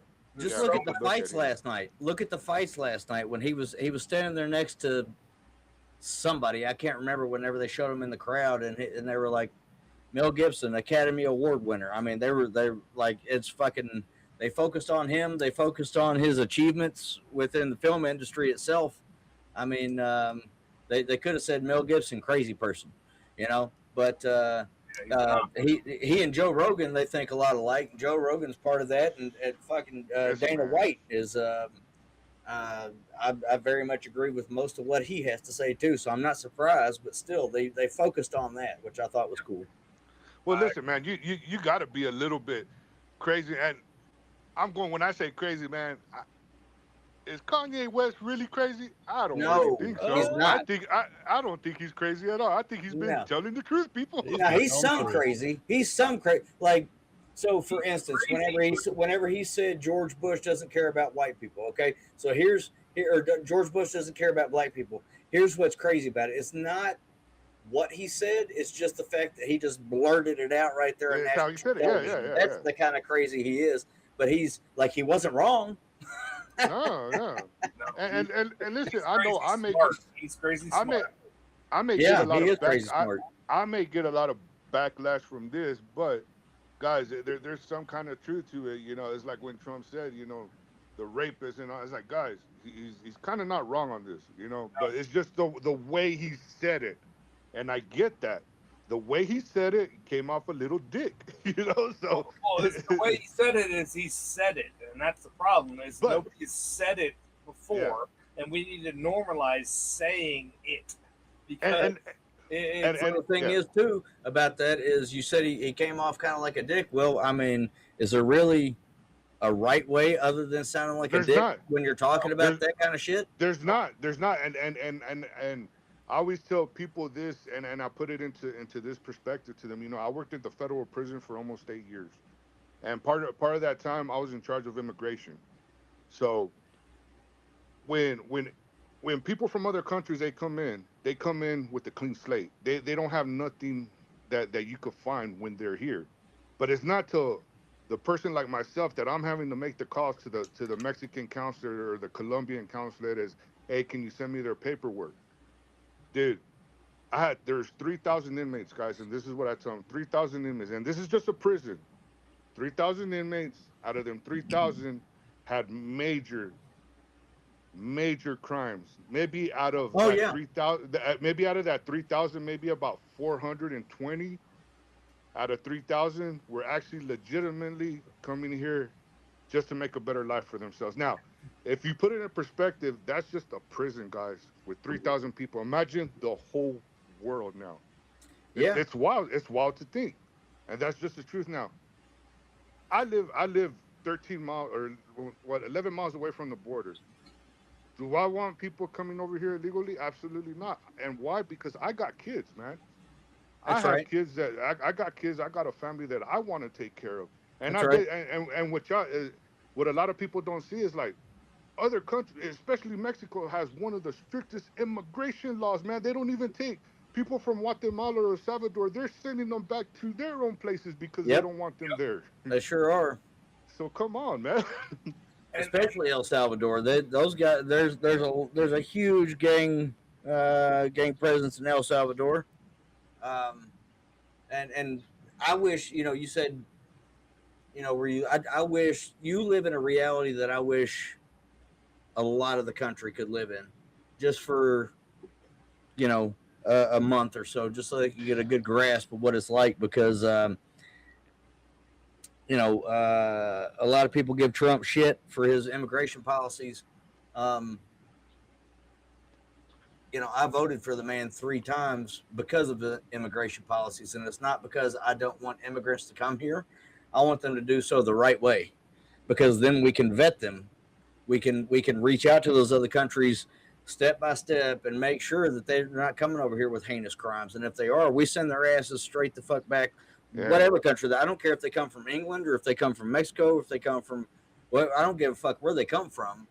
Let's make sure that they're the right kind of person to be in this country. They want to come here for a better life. They don't have all these got drug, whatever. I don't give a fuck. It's rough, man. DUIs, I don't give a fuck, whatever, but, if they've been trafficking or drugs or humans, or if they've been fucking convicted of rape or whatever the fucking no. Absolutely not. But let's adhere to the process. Listen, this is what's always wild to me. Do you know? And because I worked in the federal prison again, this shit's wild. What I'm about to say. So, do you know if you're an illegal immigrant and you come with a kilo cocaine or anything else, or I'm sorry, I don't know if I was able to say cocaine, and I said it again. But anyways, if you come with the kilo, you know, if you come over here and you're an immigrant, you know, and it's your first time offense, you're gonna get about 3 years. But if you're an immigrant, they're gonna give you 5 for your first time. That's freaking wild, man. And so a lot of these people are literally coming and say, you know what? If I'm gonna get caught, I'm gonna get caught paid. You know, so and I'm only gonna. And the thing with the federal prison too, you do 3 years. For every year, you have good time. So out of them 3 years, they're probably only gonna do what 2.5. And plus, there's programs in there that may knock off another year, so they may only do 2 years. That shit's wild, man. It's crazy, right? It's like the system is made for people. It's a money business thing. That's all it Oh is, yeah, man. It's yeah. it's a money business. It's a $1 trillion business that or billions or whatever, but it's set up for you to fail. That's what it is. Listen, going Oh, back to for the sure. immigrants, I come from an immigrant family, but guess what, guys? My parents did do it the right way. My dad came in here, and you know, both my mom and dad. My mom's a teacher. She has her master's degree. She's a kindergarten teacher, and my Awesome. dad, he ended up retiring from a major corporation, you know, in the oil industry. The thing is, there is a right way to do it. Now, the people that are complaining says, well, we can't get into to see the immigration. You know why you can't get into see immigration? Because we're flooded with immigrants right now. You should be more upset than anything else because they're taking away your spot to get in line for you to do it right. Right. You know? Oh man, I That's could the go off on this, biggest. and I know I'm gonna get a lot of slack, dude. People, Well, here's the but other situation with that is that the fucking it's not even about necessarily immigrants from South America. If that border's open, you've got people coming over here from Yeah. spies coming from China, coming from the Middle East with Nope. dirty bombs and shit. And They're coming across that fucking border. They're getting right into the country, and that's a big fucking problem. That's the biggest problem Yeah. with the open border. and listen, before anybody out there says anything, listen, you got 4 guys having a conversation right here, right now. You don't think on the other side of the world there's other 4 guys having the same conversation about us? They're having the exact same thing. It's just a little bit twisted around. That's just the truth, you know. Whether people like it or not, uh, it is what it is, you know. But I see exactly what it is that you're saying because when you have other people coming in, we have a young youth that is so they're not mature enough yet. First of all, and they get this. It's like they're brainwashing them at a very young age, and they do so much stupid things that hey, your mom and dad never taught you to do that. Why are you doing that? Well, it's because I learned it from so and so. This is exactly why I mean, you got to prevent that. You have to prevent that, and the only way to do that is where start from the borders, man. Hey, that's just simple as Yep. that, dude. Yep. And I know people don't like that because oh, Ro, you're Mexican. Yes, I am Mexican, but guess what? I'm an American citizen, guys. I'm an American. Right. I said I live in the most. There's not another country in this world that I would rather live in than right here, right now. I said whether, yes, are we the quote unquote the best country out there? Maybe at one point I feel like we were. Have we let ourselves go a little bit? I think we have, but I think we could do better. And I know we could get better. And we're in that point in that position right now where we can make that change to do better. We can do better, but we still are the best, No, yeah. absolute, undeniably best country to live in, by And- far, by and- far, by And, far. and, Tell me and when about I, one. yeah, Like maybe Poland. I'd go live in Poland. and, That's probably and, the only other and, country I'd live in is Poland. and other let me, than re- and, that, it's yeah, and undeniably the United States. yeah, and let me rephrase that, Paul, because when I say the best, like for the best country, yeah, you're absolutely right. Like academically, I don't like God Almighty, dude. Like I don't know, dude. How do you feel about all that? Like academically, I feel like we're just. Do you feel like we're behind? I feel like there's a ton of this country that's behind, and I feel like it's the Democrats that are fucking us up big time. That's why this country is starting to fall behind. But I still think that, I mean, it's not even a question. The most freest, undeniably livable country. Oh no, I agree. in the United States. I agree with that. I Yeah. mean, I think the Democrats are ruining this country, and we need to put a stop to it. But I mean, they took away they took away woodshop and welding from the curriculum. Like, you know, it's the blue collar people that make this country great, dude. It really is. You know, and they took away stuff like that. You know, away from. I mean, come on, dude. When I went to school, I know the type of person I was. I wasn't the smartest, you know, tool in the shed, dude. And I know I wasn't. That's why I work in the oil field. But that's not to take away the people that work in the oil field, because you need people like us to continue, just like you need a plumber, just like you need a welder, just like you need a construction worker, a person that comes and that delivers your mail or you picks up your trash. You need people like us for this country to keep going. right, And you need a martial artist like Adam, dude. I'm just saying. we got to get him with Conor McGregor. You know what? That might be excuse me, that might not be too bad of an idea. He's got a line on that proper 12, which is not great, but if it's free, I'll drink the fuck out of it. we had it on the show. We had it on the show, and we didn't think it was that bad. Yeah, no, we did, and it wasn't that bad, but it's not great. There's what's he have, a 15-year or something now? That's supposed to be like a lot better. It's supposed to be like Dude, a single malt or something. Have you tried his cigar, the Notorious cigar? I have it sitting in my humidor. Dude, it is freaking amazing, dude. I love it. Really? Wow.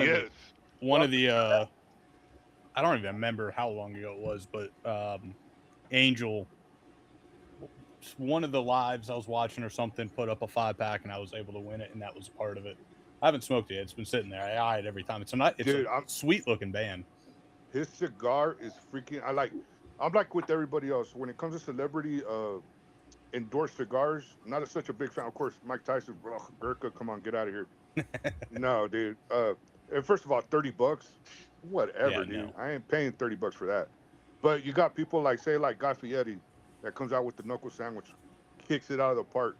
You know, Hold on. I gotta stop you. Guy Fieri put out a cigar too. Yeah, He's got a whole line sandwich. with yeah, he has a whole line. Espinosa. The knuckle sandwich, chef special. We just talked about Guy Fieri and his fucking sparkling waters, which I'm drinking right now in my fucking bottle. This motherfucker's got his hands in everything, doesn't he? Now, we need to find a way to get Guy on the show. So, Christ, he's got sparkling waters, unfortunately, he's got- yeah. I was at the lounge the other day, and I was talking to some people like we do when we're at a lounge, just talk to some random people. I don't remember what group it was, but he was there doing like a cigar and because he has his tequila too, cigar and tequila tasting, and I guess they had him slotted for an hour, and he pieced out in like 25 minutes. I could see that. I kind of see him as a douchebag. And I hate to make generalizations or make judgments about people, but I kind of see him as a douchebag. Hopefully he's not that person, but Like, I get it. He obviously he's got his hands and everything, so I get it. He might be a busy man, but at the same time, you got to be like, hey, I had this come up. I got to peace out. Yeah, apparently he just Irish goodbye, just walked out, sort of deal. That being said, the local lounge here has 5 or 6 of his cigars of the knuckle sandwiches. I don't know how many he has out, but they got a whole like row of it. Yeah, it's a collaboration he did with Eric Espinosa. Yeah. So, dude, it's amazing cigars. Highly suggest you do eat, because that's the only cigar to this day that will knock me off on my ass, dude. Which one? His knuckle sandwich. Do you remember which one of the line though? Oh my God, he has that one, the Puro. He's got so special. Many. Yeah. Dude, I would be lying. But dude, I think I tried just about all of them. They've knocked me on my ass, dude. Like, they're pretty strong. So you have him, and then who else? Of course, Conor McGregor with the Notorious. I forgot who he blended with. Amazing cigar though, dude. I freaking love it. The one that I'm kind of curious about is Marlon Wayne's. Marlon Wayne's has a cigar too that he came out with, and it's been getting some good reviews. So I don't know the name of it, but I want to get my hands on that. And also, you got the rapper Nas. He collaborated with Escobar cigars, and those are freaking amazing. Liga Tridente is what they're called. I'm looking at them right now. That's what it is. That's Marlon Wayne's, right? Yeah. I just looked it up. Yeah. So, yeah, I've been hearing some amazing stuff about his, man. Let me Those see. bands are sharp. Yeah. Yeah, I mean, dude, but when it comes to like collaborations, man, with celebrities, it's always one of them hit or misses. But to this day, Conor McGregor's, Guy Fieri's, man, those just knock it out of the park, dude. Yeah, it's like that in the tequila world, the whiskey world, the rum world. You get these celebrities behind them. A lot of them just slap their name on it just to do it, and it's complete shit. We actually did a country music celebrity, whatever you want to call it, shootout with 4 different whiskeys that have country music artists behind them, and they were all fucking fantastic. We had Alan Jackson's cigar or whiskey, Dierks Bentley, Riley Green, and what was the other one? It was the Duke, wasn't it? Row 94. Yeah. Row 94. Okay. Is I'm blanking on his name. I could see him. I could see his songs too. Saw that whiskey you've been drinking. Or no, that was Dierks. What was the other one? You're thinking of the guy that's on the Gypsy. America's Got Talent or some shit like that. Gypsy. Blake Shelton? What's Gypsy? Shit. Eric Church. It's Eric Church. Is it? It is. Yeah, those whiskeys are pretty damn good. The Blackened cigar, the Blackened whiskey is pretty damn good. Oh, dude, the one with Hetfield, dude, the Blackened M81, that's freaking amazing, dude. Yeah, we got the cigar. I bought the cigar. I sent them out to the guys. We'll be doing a Blackened episode here. I don't know, man. So the Blackened whiskey, it was when they say it's port, what does that mean? That it was made like in a wine barrel? It was finished in a port wine barrel. Finished a port wine barrel. Okay, I got you. Okay, because I know they have like for every barrel they had like a QR code, and they were playing. Was it that white noise? They were doing that white noise to it. So dude, in the Rick House they play music, and they have their the set list or whatever you want to call it, and the songs that they play while they age the whiskey, and it's apparently vibrates the whiskey inside it to help it age a little bit. Copper and Kings, they're a brandy out in Louisville, Kentucky. They do the same thing, but they don't have a single artist behind them each day. One of the I don't know if it's tour guides or one of the workers there picks a playlist and plays it, and then you could go on Spotify and you could hit like Copper and Kings on July 12th, and it'll show you exactly what they're playing for the barrels, and it's loud as fuck too. Adam can attest to that one. Have you tried the whiskey out of Texas? Was it the Devil's River? No, but I see it sitting on the shelf all the time. Yeah, so I actually tried some of that. Freaking amazing. Ralphie, Smokey Justice, dude, he's doing a collaboration with them, dude. Oh shit. Yeah, man. So super proud of the dude, man. I was like, hell yeah. Yeah, I'll have to see if I can get some and send some out. I see it all the time. It's at our ABCs. Dude, and they're cheap. It's cheap. Oh, dude. it's cheap too. Cheap. Yeah. Yeah. I think so far the only really Texas whiskey I like is Still Austin. Dude, Still Austin. Was it the Red Corn? I haven't had that one. They did a whole. That was freaking amazing. I think they did a red corn, blue corn. Their standard bourbon and a rye and their cask strength bourbon and rye is fantastic. What is that cigar blend? That was it the Tanger? Oh, the Tanager or whatever. Tanager? Yeah. It's fucking amazing. Is it really, dude? I've been wanting to get my hands on that, dude. Well, the master blender, Nancy Fraley, is she's the one that helped blend it. She tries to take I think she's like trained in whatever it is out in France or whatever, where they do cognac and Armagnac and that kind of stuff, where they don't finish the barrels, but they select certain barrels for the taste. So she did it with the Tanager, so it's not a finished whiskey. It's just a whiskey that has like different flavors. And she smokes cigars, she smokes pipes. It's fantastic. I unfortunately can't, like, it showed up here and it sold out within like 20 minutes. Quick, dude. And because they come out with one every year, right? I believe so, yeah. Yeah. So, and it's freaking expensive too. Yeah, it's up there. Yeah. The Penelope series, have y'all tried that one yet? That's Paul's fucking favorite whiskey right now.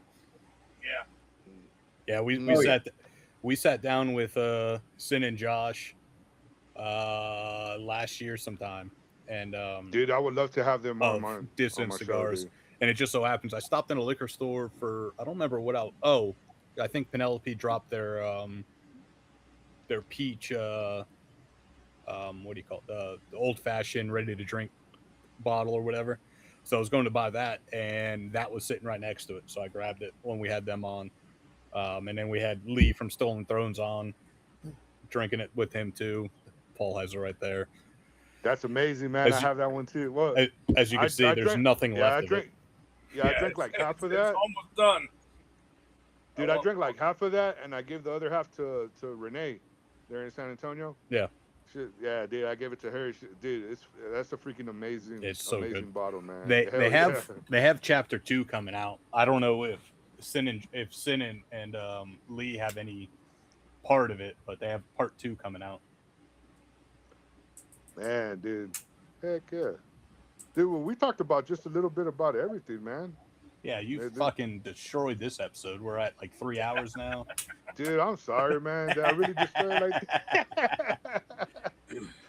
Listen, if it makes y'all feel better, y'all can come on my show and we can mess that one up too, dude. So. Say when. No, I think this is a good start to season 3. Oh yeah, definitely. The YouTube chat was going off. Jason, I don't know if he's still in, but he jumped on for a minute.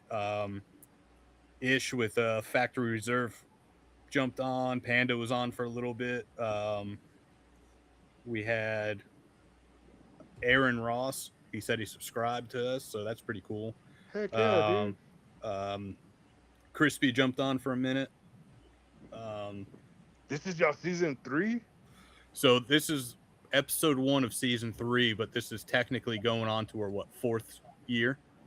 Because season 1 was a year and a half, 2 years long. Hey guys, well listen, man, congratulations on season 3, dude. I'm always, dude, I'm such a big fan. And I told you that before, Adam.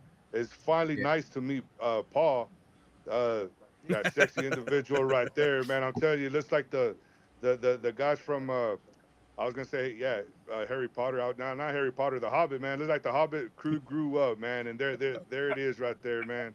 But hey guys, big congratulations. Hope I could have y'all on my show. Say when, and we'll try to be there. Well, hey, and we got to do, and when we do mine, we'll do like a wild turkey table challenge. How about that? With Malort. With not Malort, dude, not Malort. Come on. Oh my God, dude! I've never tried it, but I've heard bad things. No, I smelt it. I'll take it back. I've smelt it, and it's nasty. Give me your address. I'll send a couple samples unlabeled. One of them will be Malort, and you'll have to figure out the others.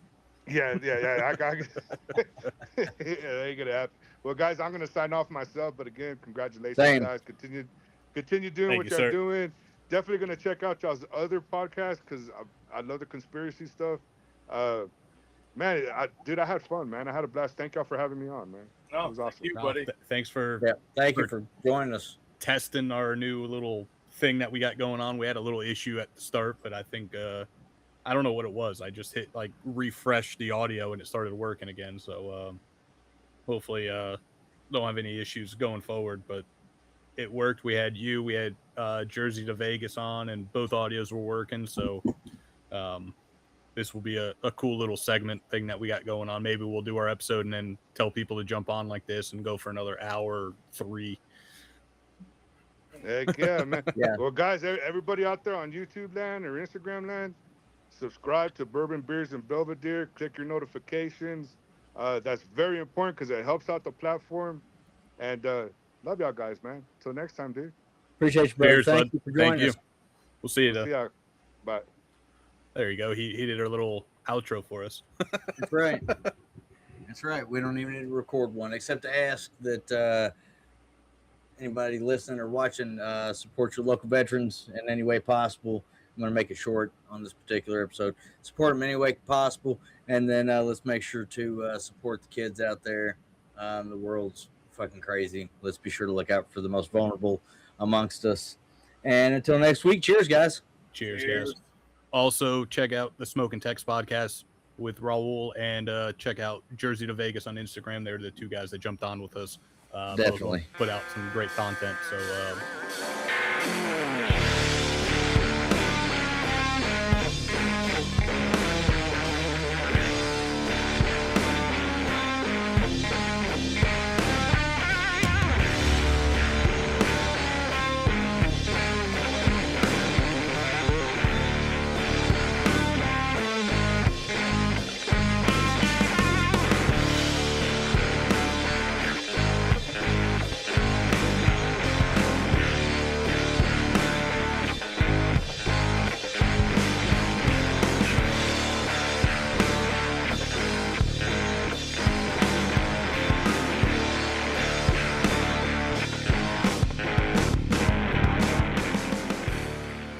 Bourbon Beards and Belvederes is produced by Adam Bolden, Paul Rousseau, and Jerry Ullman.